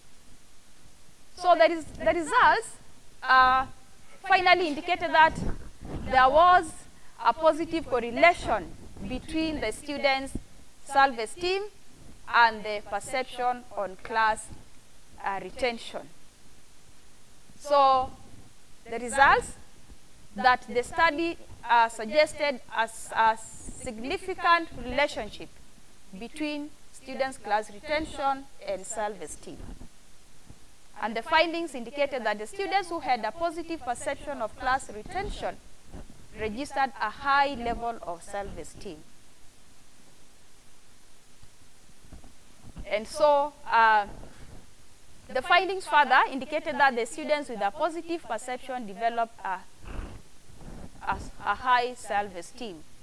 So conclusion that the students' perception on class retention had a direct relationship with their self-esteem. And a majority of the students viewed retention favorable, probably because they thought that retention was good to help them attain higher scales in final examinations as demanded by their teachers and their parents. So it is recommended that education stakeholders should rethink the high value that is placed on schools' ranking of students to make them repeat their classes. And thank you.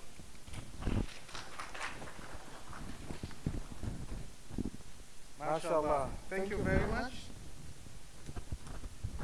Madam Beatrice, now you may have a chair there. Get seated. And Brother Abdul Samad, you have your chair here. Get seated here. Now this is our time of question and answer. You may say which is it presentation number 1 or number 2 you want to contribute or to ask.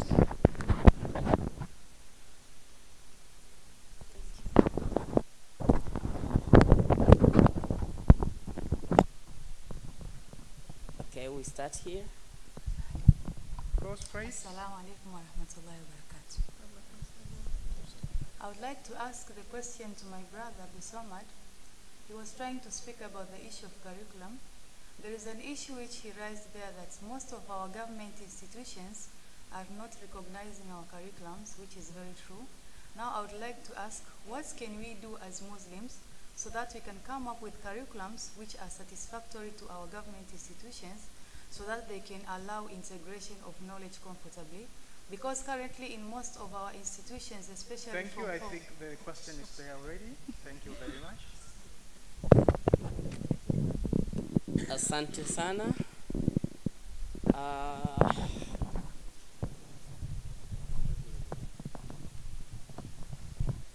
I have been taught that there is someone here at at the very beginning he has raised. Assalamu alaikum warahmatullahi wabarakatuh. Yes, my name is Salmin Adam Ahmad. I'm a student in English department, MUM. Yeah, I have a question to the first speaker that he has said there is a still in our traditional madras.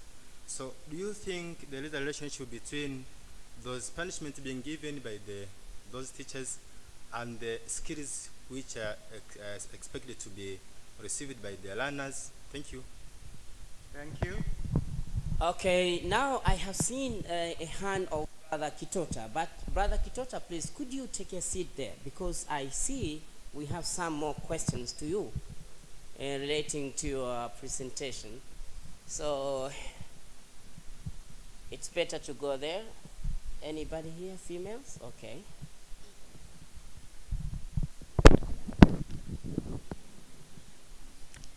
Thank you so much for the good presentations, for all the presenters. My question goes to the last presenter that according to data analysis or the results, she has said that students were happy when they were retained. And of course, you realize that there is cost implication on that because they have to pay more. So maybe she can just try to us about that. Thank you. Thank you so much. I have seen a hand here. Maybe let me rush quickly. I know. Thank you. I'm Ali. I had a question to the first presenter, my brother Abdul Samad, and maybe yesterday Dr. Nawaji, which will be answered by Mr. Abdul Samad. Mr. Abdul Samad, all discussions we ever had since I was born about Islam, about madrasa, is just negative. Until now, you are terming it as traditional. It's now becoming that norm. Maybe from what we are discussing and what Dr. Nawaji discussed yesterday, do you have any comparative study showing us that this is our traditional? We are comparing it with either in Saudi Arabia or Qatar or their way of teaching, their way of financing, that we think if we can approach that, we can succeed with the issue of what we are talking about, the negativity of madrasa in Africa. Thank you. Okay, let me go just to Dr. Shamte. This Sheikh, whenever neglect Sheikh. Assalamu alaikum. My question is from Mr. Abdul Samad. I think the presentation of Mr. Abdul Samad, according to this presentation, we found that the problem of madrasat education between Uganda and Tanzania is likely the same. And I think that there is a problem in our curriculum, but I think also there are relationship between your presentation and Mr. Dr. Nawaji presentation, so that I want to ask you to get to sit down together to discuss how can we do in order to have the solution of our madrasat education in Tanzania and Uganda, and I think in Kenya also. Inshallah. Thank you very much. Now we have a pause and get the responses. Okay. Let us have a pause and get the responses from the presenters. Okay, I think it's enough for right now. Answers from presenters. Yes. Now, should we start with Madam Beatrice? Yes. Ladies first. Yes, you're welcome. The microphone. Okay, I would like also to ask the presence of Professor Eltegani, Ahmed, Dr. Faisal, Hey Abdullah, are they here with us? The presenters for the next presentation, are they here? No, no one. It's going to be the last presentation for this session.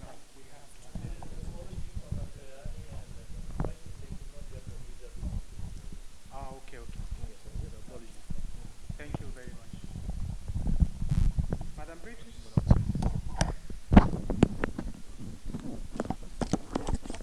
Responding to a question on cost implication on retention,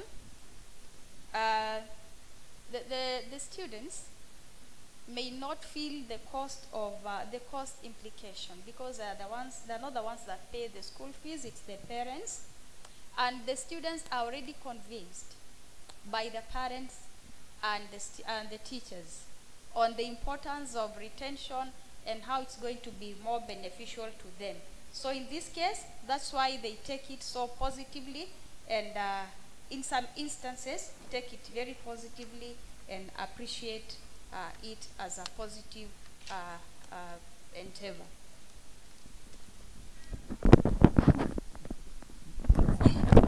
Now, I want to thank all those who have responded, and yeah, I'll go straight to the points. My sister asked about the curriculum recognition, what we can do. And I think I said unify the curriculum. One of the problems why the government is not, is because we are disorganized. Why the governments are not recognizing our curriculum? Because every institution has its own, curriculum. But I think there are Muslims who are educated, in terms of education. They can sit down and come up with one, policy documents and also fulfill the government requirements, because some of the things we refuse because we think it's against Islam, and so I think one, we need to unify the curriculum, have one curriculum for all the Muslims institutions, and then fulfill the other requirements by the government, because having one curriculum doesn't mean that the government would have to. There are other requirements, and every government has its own requirements. And also, integrate, because we are about knowledge integration, integrate the national values in the curriculum of Islamic studies, because every nation has its own values. So integrate those values and convince the government that, even patriotism, we teach it in Islam, and other issues. Secondly, about punishment. Does punishment have an impact? Oh, yes. Part of the problems we see in a community is because if the previous speakers have spoken about psychology, and from the upbringing how the child is brought up matters a lot. So if the child has, and how you present Islam to them is like war, and how you present it, you say, but even the Prophet was squeezed while the Quran was being delivered to him, so you have to feel it. And the other problem is that many teachers teach how they were taught. So if he learned the Quran by beating, he doesn't know any other method. He thinks that everybody now has to. So this cycle continues. What we need to do is to break that cycle and formalize the way we teach Islam in madrasas. And that's all I can say. Someone spoke about the comparative studies. There are several comparative studies. And I mentioned a lot of them, in the bigger project, like I said. There are countries like Malaysia and Turkey in Europe, and other, Asian, European countries. However, you need to know that the way they teach Islam in Malaysia has a lot to do with their culture. The way they teach Islam in Turkey has a lot to do with their culture. So there are some other implications in these comparisons, things to do with culture, resource, the state, the degree, because some of the states are third worlds. Some of our countries are still third world countries. So this all affects these kinds of comparisons. So you need a curriculum of a third world, and then now you have to compare it with the curriculum of a first world country. So all these dynamics come into play. However, I wanted to ask a question, and It's a rhetoric question, so I don't need a response. How do the Christians do it? Don't the Christians have seminaries? Are they not recognized? Here in our nations, both in Uganda and in Tanzania, and also in Kenya maybe, don't the Christians have seminaries? Are they not recognized by the government? What did they do? Or it is haram to compare Christian theology and the way we teach, and I don't know, the sheikhs will advise.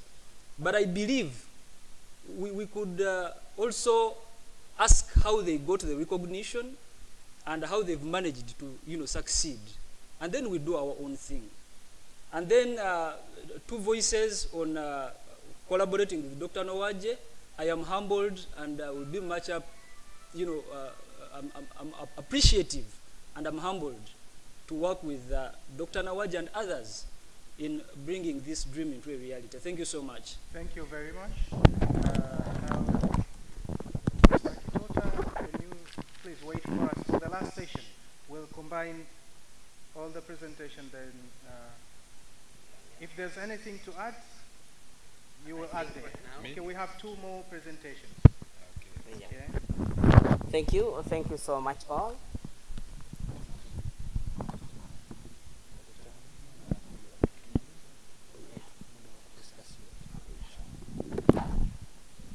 Now, we don't have the presenter for relationship between students' perceptions of class retention. Ready. Oh, this one already. About the role of scientific research on dawah. We have been told that the presenters are not here with us, so we go with the next presentation. The IOK teaching materials, writing process in East African universities, challenges and prospects. May I welcome here Dr. Halima Wakabi. Yes. Dr. Halima Wakabi works with the Islamic University in Uganda as academic registrar. Teaches also in the Faculty of Education, Department of Education Psychology. She has a BA in Education in IIIT from IIIT, Master in Education in Psychology from Bayero University, where Professor Iguda is coming from. PhD in Education Psychology from the University of Birmingham in UK. And she's here with us presenting this topic. Again, the IOK teaching materials, writing process in East African universities, challenges and prospects. Dr. Halima, you are welcome.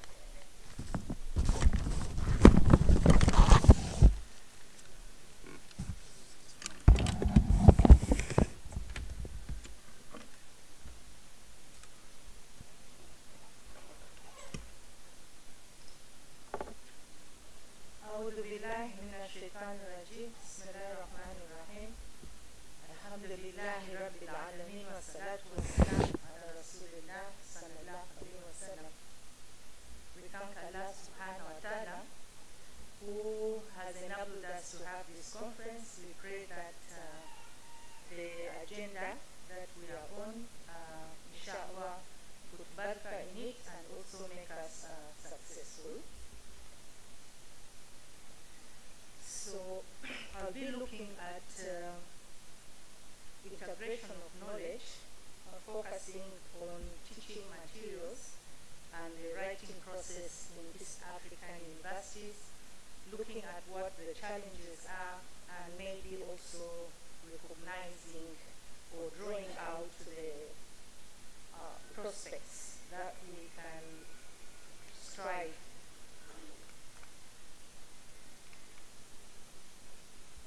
So, maybe I go back a little bit. What I'll be doing is just using this 15 minutes to look at the introduction, the statement of the problem, the objectives that I focused on, the theoretical background the conclusions and the recommendations. And in that slide, I recognize that, of course, the search for knowledge is highly elevated in Islam. We also know that the first chapter that was revealed focused and emphasized knowledge, and that the acquisition of knowledge is very, very useful. And not only that, what is best is that we should be able to apply it to better oneself and to better those around us. And therefore, it is very important, especially in the integration of knowledge in the Islamic perspective, not only to search for this knowledge, not only to acquire it, but that if we pass it on, it should be also in conformity, or it should agree with the purpose that we are created, and also one that spreads harmony, peace, and development of the human race in its true sense. So when we talk about the integration of knowledge, it has been defined by various scholars, very eminent scholars. We want to infuse the different branches or kinds of knowledge or information. We not show only the similarities and the differences that emanate from them, but we also give a better understanding of the realities. And for me, I think that would also provide the answers, or should provide the answers and purpose that we are here for in terms of mankind or humankind, and give also the solutions to these challenges. So it takes me to my next slide. We have been having integration of knowledge, seminars, discussions, books, and so on.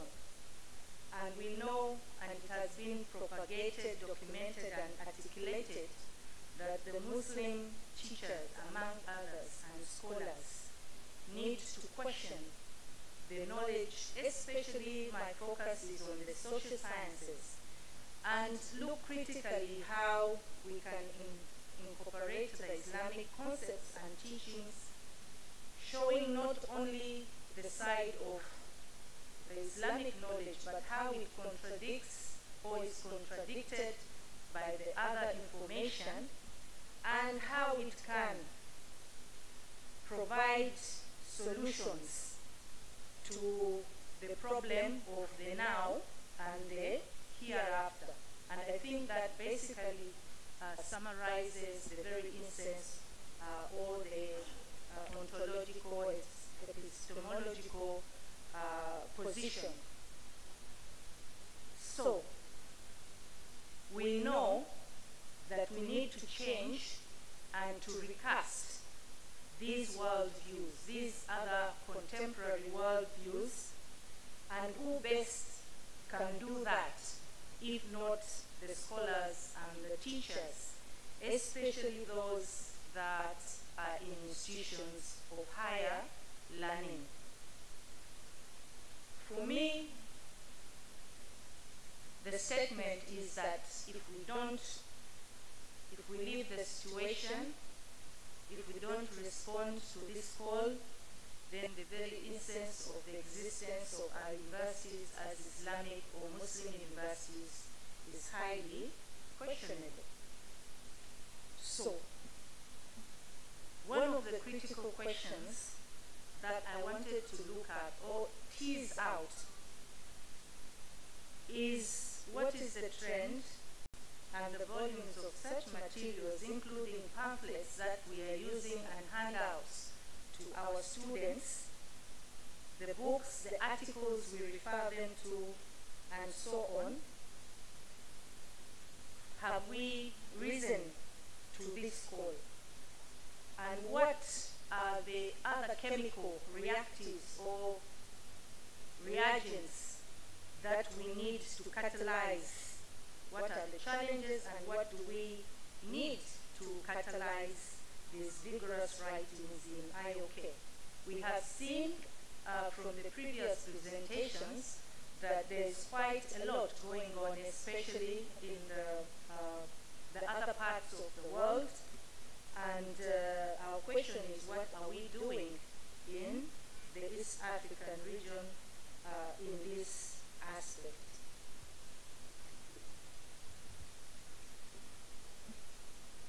My methodology, I must say, was highly quantitative and adopted a cross-sectional research design. I just wanted to use an explorative study to tease out the perceptions of our scholars, our teaching staff in the universities, to see where they are in terms of IOK and what are their challenges and what they think can catalyze the teaching materials, the writing of the teaching materials. And therefore, I adopted this methodology and used a questionnaire using the Google form. And the questions focused on how much they have, first of all, their awareness of IOK, the integration they have made so far in their materials and so on, their perceptions of their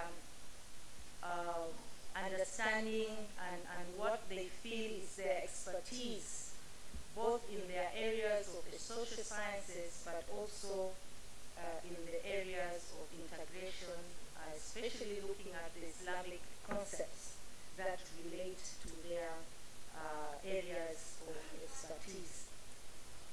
So, because I was using the Google form, I identified some of the people I knew in the different universities, sending them the Google form so that they can also distribute to the other members in their universities. And I must confess that I had only 50 respondents from these universities, 3 universities in East Africa.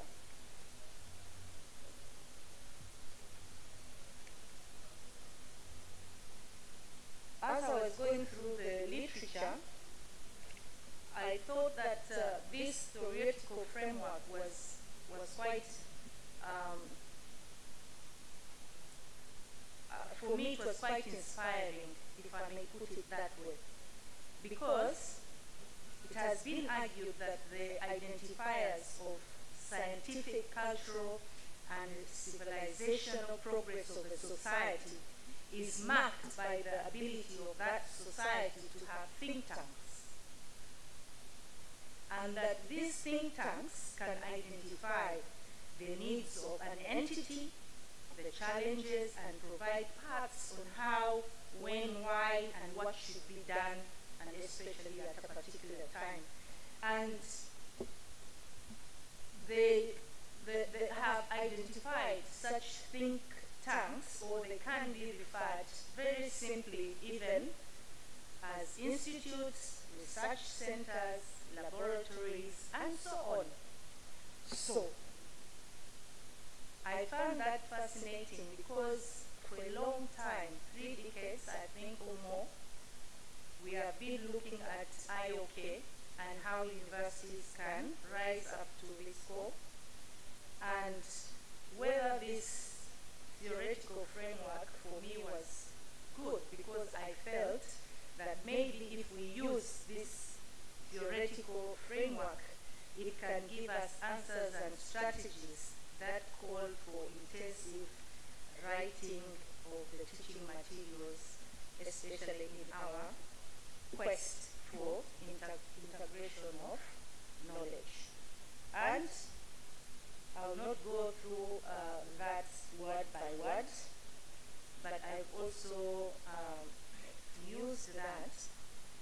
so that these think tanks can give decision makers a path on which to follow to catalyze IOK in our universities. What were the objectives? The general objective was really to explore perceptions of the academic staff in the social sciences in IOK, because this is where, in my opinion, we may begin as first steps, and I think that case has already been made by other previous presenters in other conferences also. So for me, I wanted to focus on the academic staff, their awareness after all this time of IOK, their perceptions in the mastery of their disciplines. Are they confident? Do they feel they have what it takes? What about their mastery of the Islamic literacy in their disciplines? How I wanted to explore their engagement in the process of writing these teaching materials, and also explore what they think in terms of how it can be catalyzed, and also what are the challenges that they actually face as we expect, or as we expect ourselves and we expect them to be engaged in this activity, especially at institutions of higher learning. So we focused on the item agendas, the items on the questionnaire awareness of IOK among the teaching staff in East African universities. And alhamdulillah, I think that among all those that finally answered this questionnaire, all of them knew about, they know about integration of knowledge, and they have learned a bit about it as far as back as 2013, and they learned it through workshops, through the university policy. Some of them had university policy on IOK, integration of knowledge, and from their personal readings and research. I have 2 minutes left, so we shall move. The mastery,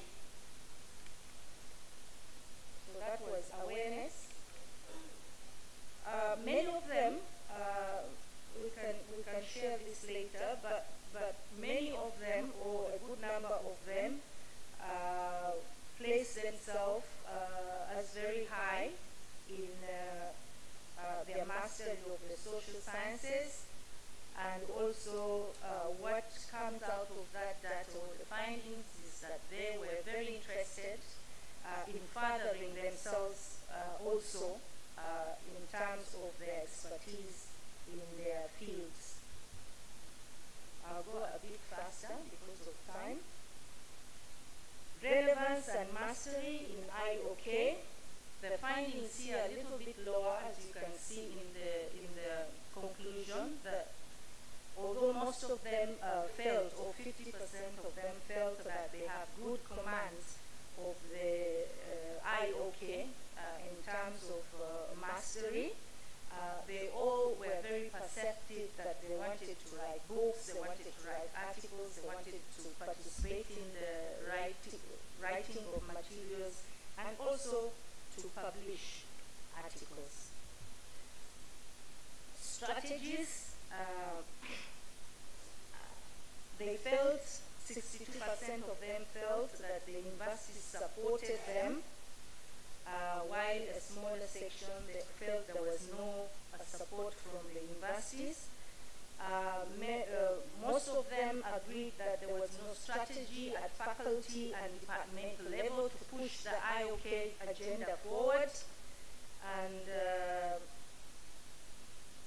they were using strategies such as research was most of the many of them use, 94% of them use research as a strategy to see how they can better themselves and write books and so write teaching materials that are related to IOK. The findings on whether they had written a book and whether they desired to do so, 88% of them desired. So you can see that the inspiration and the needs and their feelings that yes, they should do this is quite high. I want to focus on the priorities. They felt that in order to catalyze, maybe on the challenges, I want to emphasize a little bit on the challenges. Most of them acknowledged they have a poor background in the Islamic knowledge. So integration of knowledge with their sciences, social sciences, was quite challenging. And then also on how we can catalyze the writing of these materials, they encouraged and I asked them to put it on a scale, and the workshop and the training was one of the highest, and outsourcing of experts. So that was the conclusion, but I'll be repeating myself on that. I want to go.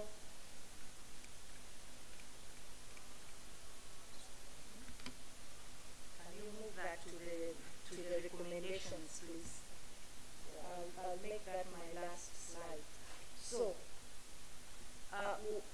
what are the recommendations that I think this data is telling us? I think that the Muslim universities, especially in East Africa, need to create think tanks. And from the theoretical framework, the think tank doesn't have to be something so big and so on. Even committees in our universities that focus on a systematic and a very focused systemic way in which we can approach IOK. Because sometimes we just leave it to the individual lecturers and so on, but can we focus and have a strategy, have these policies and the strategies both at university and faculty level that can support the teaching, the writing of these teaching materials. I give one example. Is it possible for our universities to identify that this semester we shall, for example, allow 3 of our staff in this department or 2 of our staff to focus on writing the teaching materials in preparation for the next semester, and have it in such a focused way, and maybe give less load to those lecturers in terms of their teaching load, for example. But this is work that the think tanks, the committees should be able to do for each university, because each university is unique and they have different ways of doing things. The last one is many of our staff from this data, I think, is telling us that they would love to do this, they would like to do it. But is it possible for us in universities to pair the experts, to have someone in the social sciences and someone in the Islamic disciplines? Because these two are experts in their areas. Then focus on an area that we need integration of knowledge. And I think some of these things have come out clearly. For example, in the faculty of law, can you get the experts in the common law and the experts in the Islamic law, look at where we can now sit them together, they work on it as a project so that we have the teaching materials for that particular course, and then we can keep building on that. So I think that is also another level of integration, where we have these different experts coming up to join. And thank you very much for listening, and I look forward to your comments, how we can improve this. Thank you.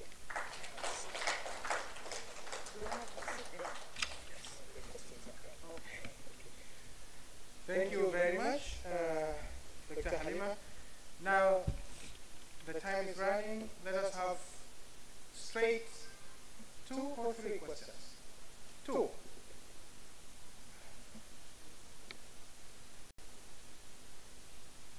No question. Then we can proceed. No question, I think. And if there's no question, no comment. Oh, here, please. Some advices.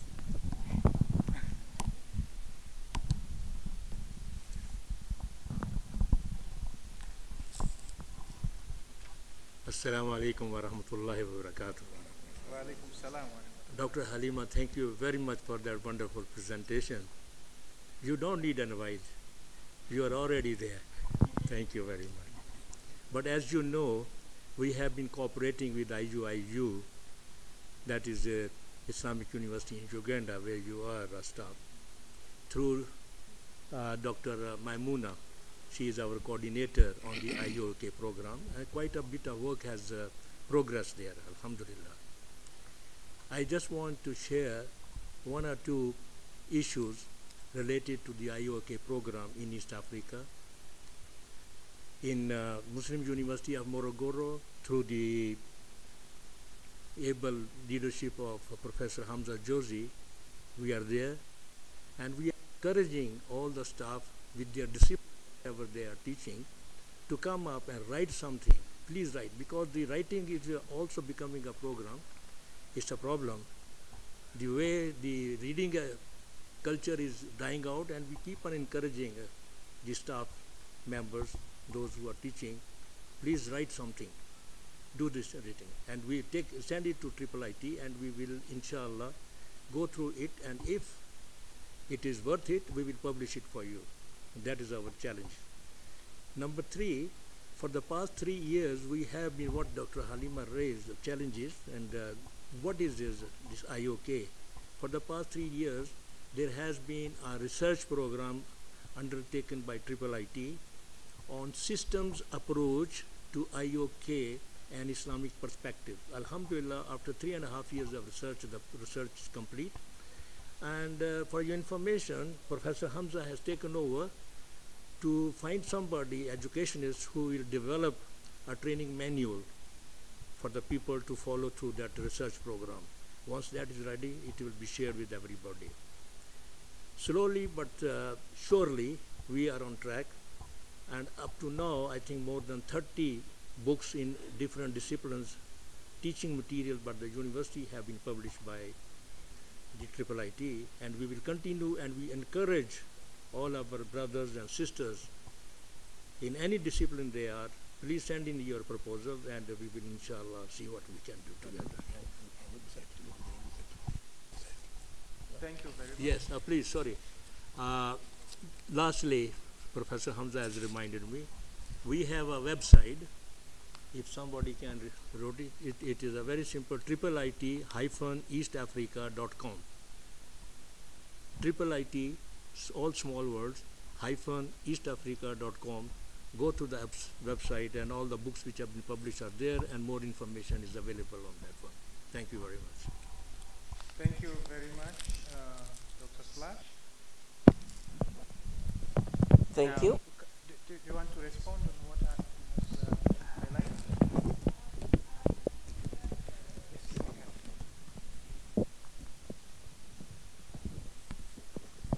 I think that's very good information for all of us.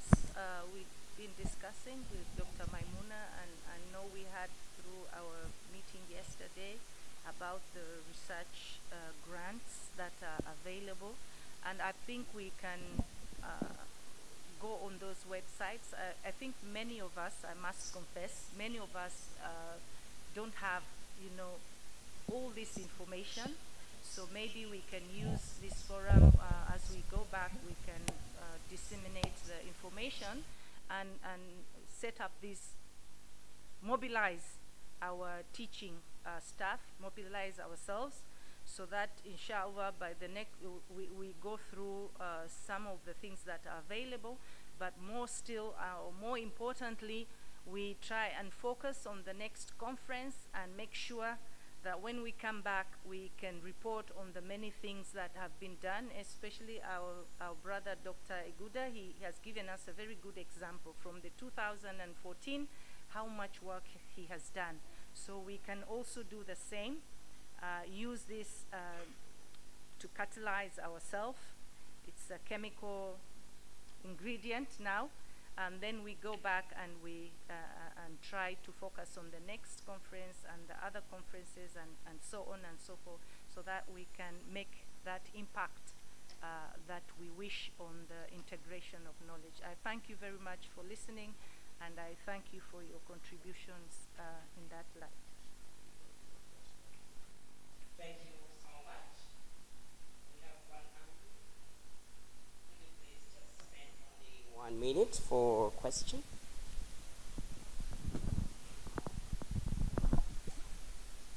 Thank you very much, Dr. Halima, for your nice presentation. I'm too excited with what you brought here, but my suggestion is on the issues of teaching materials.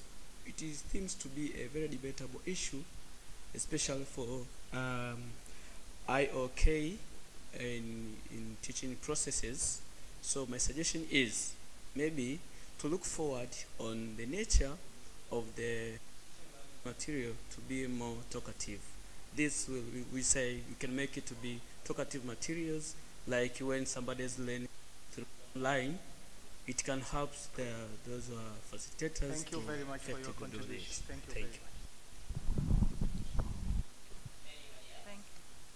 It is enough for this presentation. Let us have the last presentation now this morning. It is morning because we have not yet finished taken our lunch. Oh, yeah. It's still morning. Okay. Now,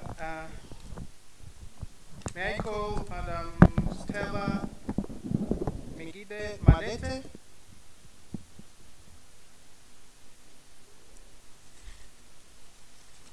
Yes, Madam Stella Mingide Madete is from Uma University in Kenya. She has a master's in Library and Information Science. Library and Information Science is the specialization. And now she's coming to share with us the presentation on Islamizing Education, Curriculum, Pedagogy, and Assessment for Knowledge Transformation. Madam Stella, you are welcome. Take the floor.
Islamic pedagogy, that they'll be able to move forward and do more research on the same.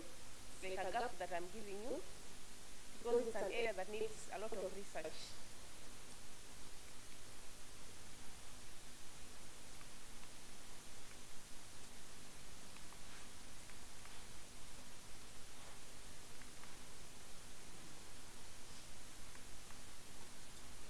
Introduction. I'm going to be very brief so that I can allow you to go for your Duhur prayer. So I'll be very brief.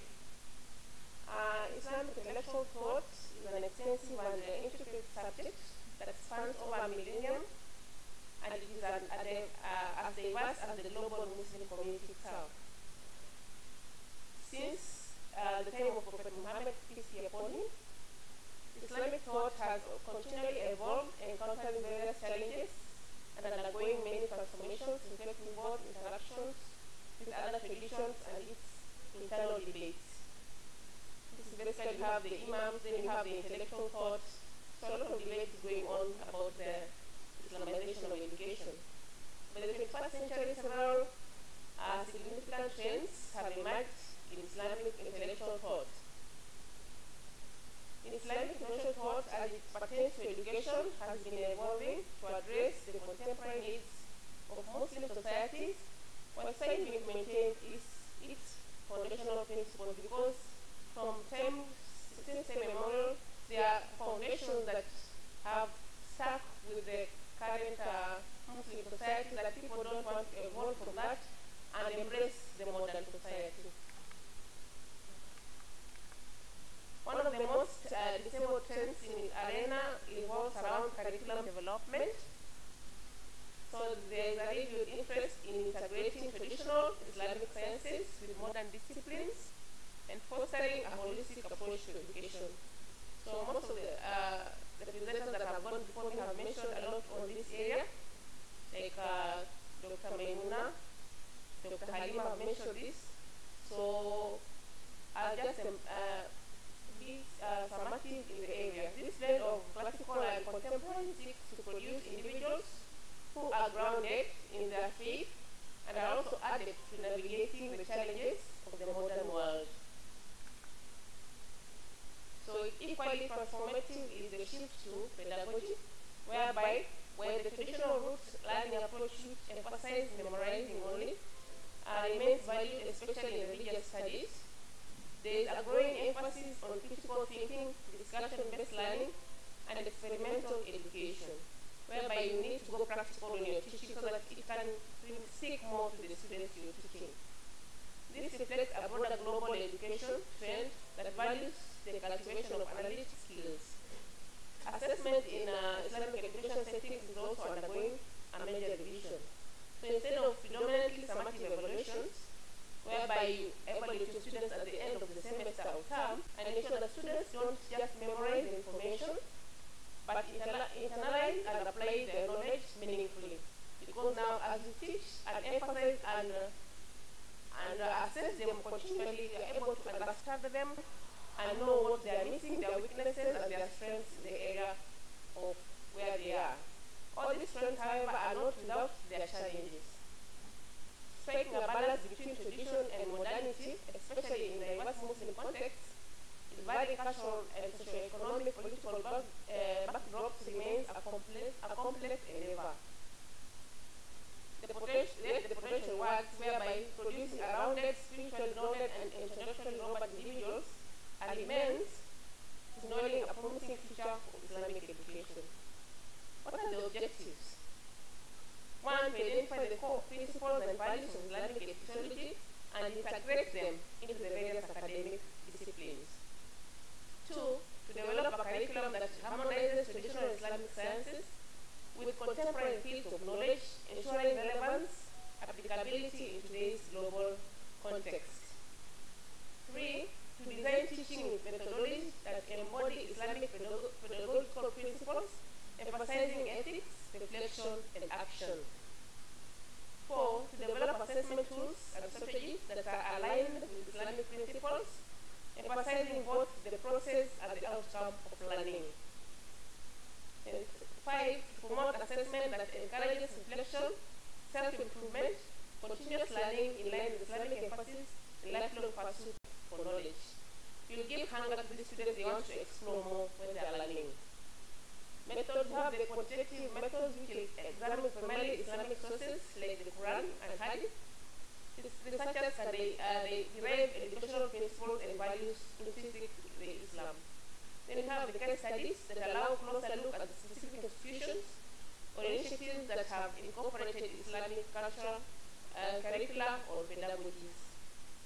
Then you have the ethnographic methods that observe the real-world dynamics of these education settings, capturing live experiences of both educators and the learners. You have the quantitative methods, surveys and questionnaires that are given to the participants, whereby they are able to answer your questions. Then you have the experimental designs that are based on arguing Islam's pedagogical strategies. Then you have the combination of both the qualitative and the quantitative that will yield a more and more comprehensive understanding of the topic. The comparative analysis will broaden the scope of juxtaposing Islamic pedagogical methods with other educational paradigms. We have the historical research sketches, the trajectory of Islamic educational practices and thought over time. What are the results and the findings? Regarding the curriculum, research reveals a growing emphasis on bridging classical Islamic discipline with the contemporary sciences. Then we have curriculum integration seek to embed ethical and moral dimensions derived from primary Islamic sources into modern subjects. Then we have integrating Quranic ethics into business courses that leads to more holistic understanding of commerce that prioritizes both profit and morality. Then we have for pedagogy research underscores a shift from traditional rote learning to methods emphasizing critical thinking, reflection anchored in Islamic traditions. Then we have a key finding is here is effectiveness of discussion-based experimental learning methodologies inspired by the prophetic tradition of teaching. It says that such methods not only produce a deeper understanding, but also resonate with the Islamic emphasis on tadabbur, that is contemplation, and tafakkur, that is the reflection. As the assessment as for the assessment, the findings indicate a gradual movement towards evaluations that are both formative and summative. Where the importance of memorization, especially of significance and modernity, ensuring that learners are equipped with knowledge that is both spiritually enriching and contemporarily relevant to their lives. The discussion of the findings, we have the challenge of harmonizing deeply rooted Islamic traditions with the demands of the contemporary education. We have the integration of curriculum of classical Islamic disciplines with the modern subjects has been both lauded and critiqued. While many appreciate the holistic approach embedding Quranic ethics in modern disciplines, concerns arise about the depth and authenticity of such integrations, that even the government policies now question about the new curriculums that are coming up. We have critics. We have the contextual adaptability of such curriculum across the vast Muslim communities with the varied cultural and historical backgrounds is a challenge. When it comes to pedagogy, the shift from rote learning to methods that are emphasizing reflection and critical thinking, it seems as a renaissance, echoing the golden age of Islamic scholarship. The challenge lies in training educators to adapt these methods without compromising the integrity of Islamic teachings. The discourse on assessment in an Islamized framework is equally multifaceted. There is a general consensus to the importance of moving beyond a mere rote memorization. The methodologies to assess understanding, application, and ethical embodiments of knowledge are still in development. So this is the gap also that I'm giving up to the scholars that they can go out and research on. We have evaluations tailored to the ethos of Islamic education is a contentious point of discussion. The ongoing dialogue indicates a vibrant field continuously evolving as it seeks to address such timeless spiritual truths and ever-changing demands of the modern world. In conclusion, the Islamization of education represents a seminal endeavor to harmonize Islamic traditions with the contemporary education paradigms. It seeks to produce learners who are not only intellectually competent but also spiritually anchored to ethical and ethically guided. The integrated curriculum aims to cultivate holistic worldview, blending time-honored Islamic teachings with the modern disciplines. The evolving pedagogical strategies reflect a shift from mere transmission of knowledge to fostering critical thinking, reflection, and application, echoing both Islamic traditions and contemporary education best practice.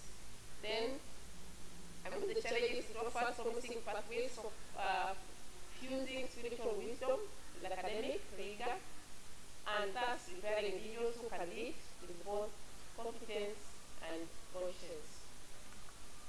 Regarding the curriculum, it is imperative to ensure a genuine synthesis of Islamic principles with modern academic disciplines rather than a superficial overlay. The institution should engage scholars from both Islamic and contemporary academic backgrounds to collaboratively develop the curriculum. Then lastly, curriculum content should be regularly updated and reviewed to ensure it remains relevant to both current global contexts and authentic Islamic teachings. Thank you.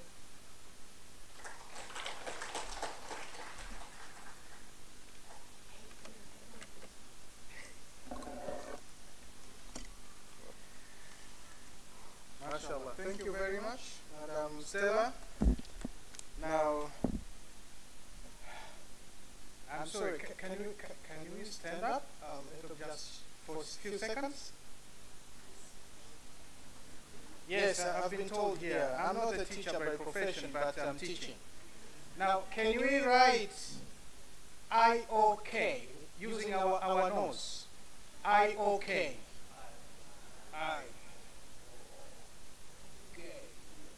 Can we repeat? I-O-K. I-O-K. Thank you very much. You may get seated. Thank you very much. Now, questions, comments, recommendation? Yes, there's a hand there.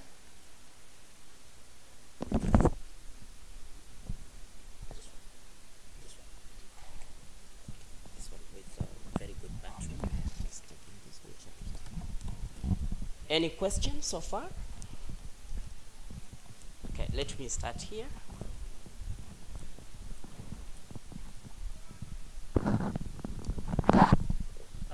Thank you so much. I want to thank my sister for that wonderful presentation.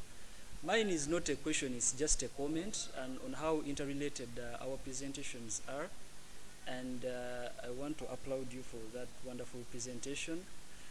Just one comment is about your emphasis on the issue of critical thinking, which we have demonized while we are teaching Islam and all that, even when it is against the very foundation of the Quran itself, because Allah subhanahu wa ta'ala tells us, actually asks a question, أَفَلَا يَتَدَبَّرُونَ الْقُرْآنَ أَمْ عَلَى قُلُوبِهِمْ أَكْفَالُهَا.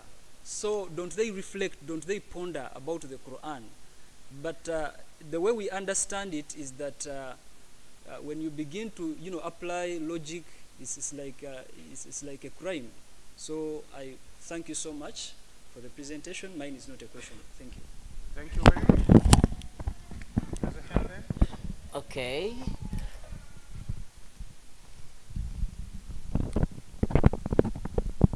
I see a hand.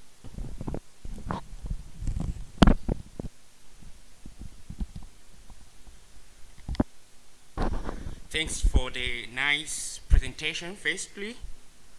But also I would like to direct this question to Professor Kasule. I think he's around. He's not around. Mr. Okay. Kinshashu. Okay. Everyone is talking about Islamization of knowledge, and can you introduce yourself, please? My name is Muniri Mashaka from Muslim University of Morogoro. Mashaka. Yes, sir. Everyone is talking about the Islamization of knowledge. Do you think this is practically? I think it's too theoretically. So how can we just put it in a practical manner? Because we said, yes, Islamization of knowledge, just the recastling of modern discipline in the framework of the Islamic principles. So how can we just put it in a practical way? Professor Jones is here. He can respond on that. Professor, please. Because they are brothers, so we give him a duty to respond on behalf of Professor Kasule. How Islamization of knowledge is going to be practical in modern era. The IOK, how is it?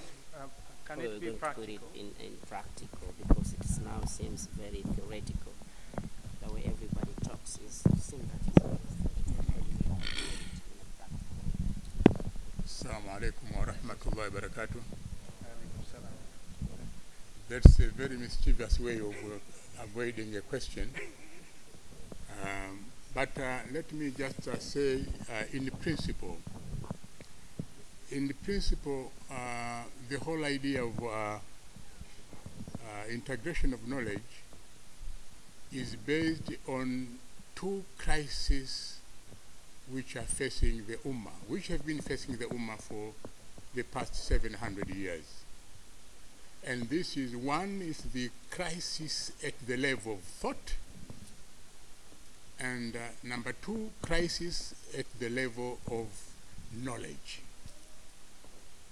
So to overcome the two crises, that's why the integration of knowledge has been encouraged. A crisis at the level of knowledge stems from the idea that knowledge can be divided into what and secular knowledge, which from the Islamic point of view, that's not possible at all. The knowledge is is indivisible. If you have knowledge, you have knowledge. You cannot say that this is secular knowledge, this is religious knowledge, because from the Quran, when we are talking about verses of the Quran, you have verses or the ayah. Ayahs can be those which can be recited, and ayahs are those which can be investigated. So the world, the universe, and all these are ayat. But these are not meant simply to be read. They are supposed to be investigated. So the idea of the distinction between religious and non-religious is not feasible. Of course, this came up later on in history. In the past, people understood this, and by just one principle, they transcended knowledge. And this is the principle, I mean, this is what they call the maxim, the fiqh maxim.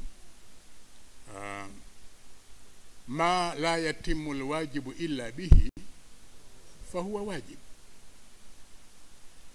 If something cannot be achieved, and that is compulsory, until something else is achieved, so the other one is also wajib. So in Salah alone, so many discoveries were made. In order to pray, you cannot pray, of course prayer is compulsory, but you cannot pray without having wudu. So having wudu is compulsory. And you cannot take wudu without water.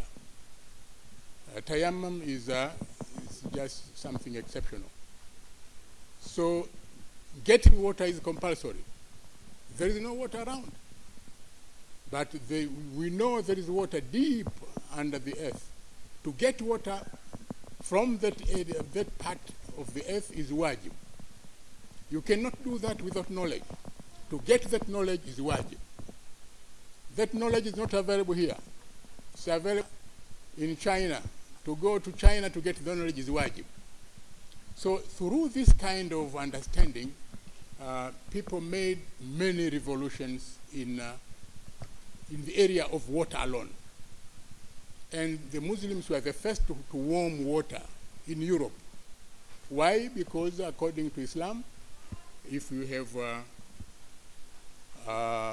mujnib, then you have to take a bath. In winter, it's not possible. So the people, non-Muslims, were staying 6 months, 3 months without taking a bath. But for a Muslim, he has to take a bath. And it's very cold, so they started warming.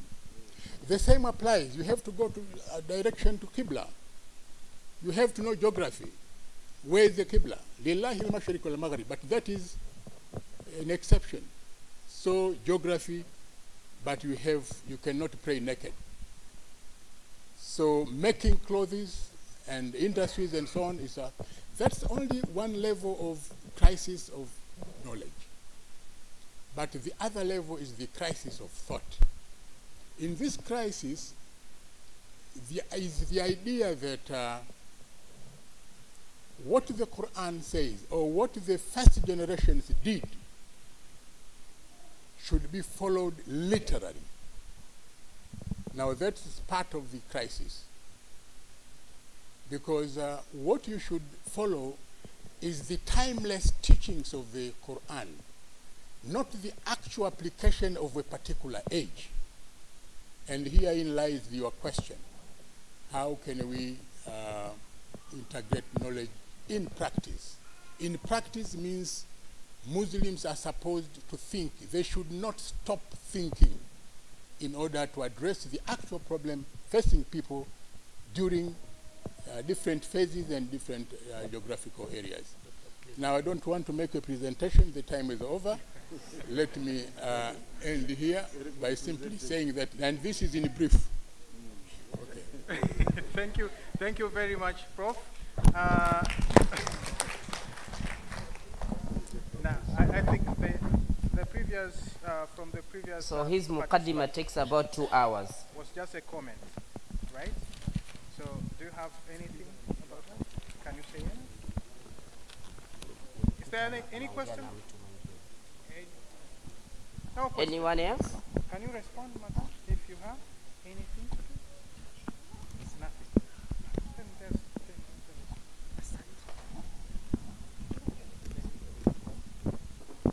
okay, thank you very much, all presenters. Thank you very much, the participants, for all this time. We are navigating through this knowledge in the cluster 1, which is knowledge, production, and IOK. And I think if you integrate everything, you may have a sentence that integration of knowledge is wajib. For us, integration of knowledge is wajib.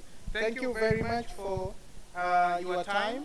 Now I leave this microphone to the MC for further announcement. Thank you very much. Yes. Asanteni sana. Thank you so much for everyone for your attention. Now is the time for us to break. We break for Salatul Dhuhr, and then we take a lunch.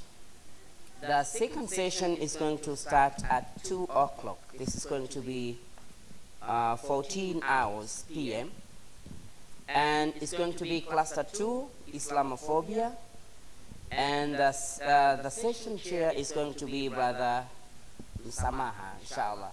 So please now enjoy your break, preparation for Salatul Dhuhr, and then we go to lunch, the same place at the ground level, and then we come back here nearby 14 hours.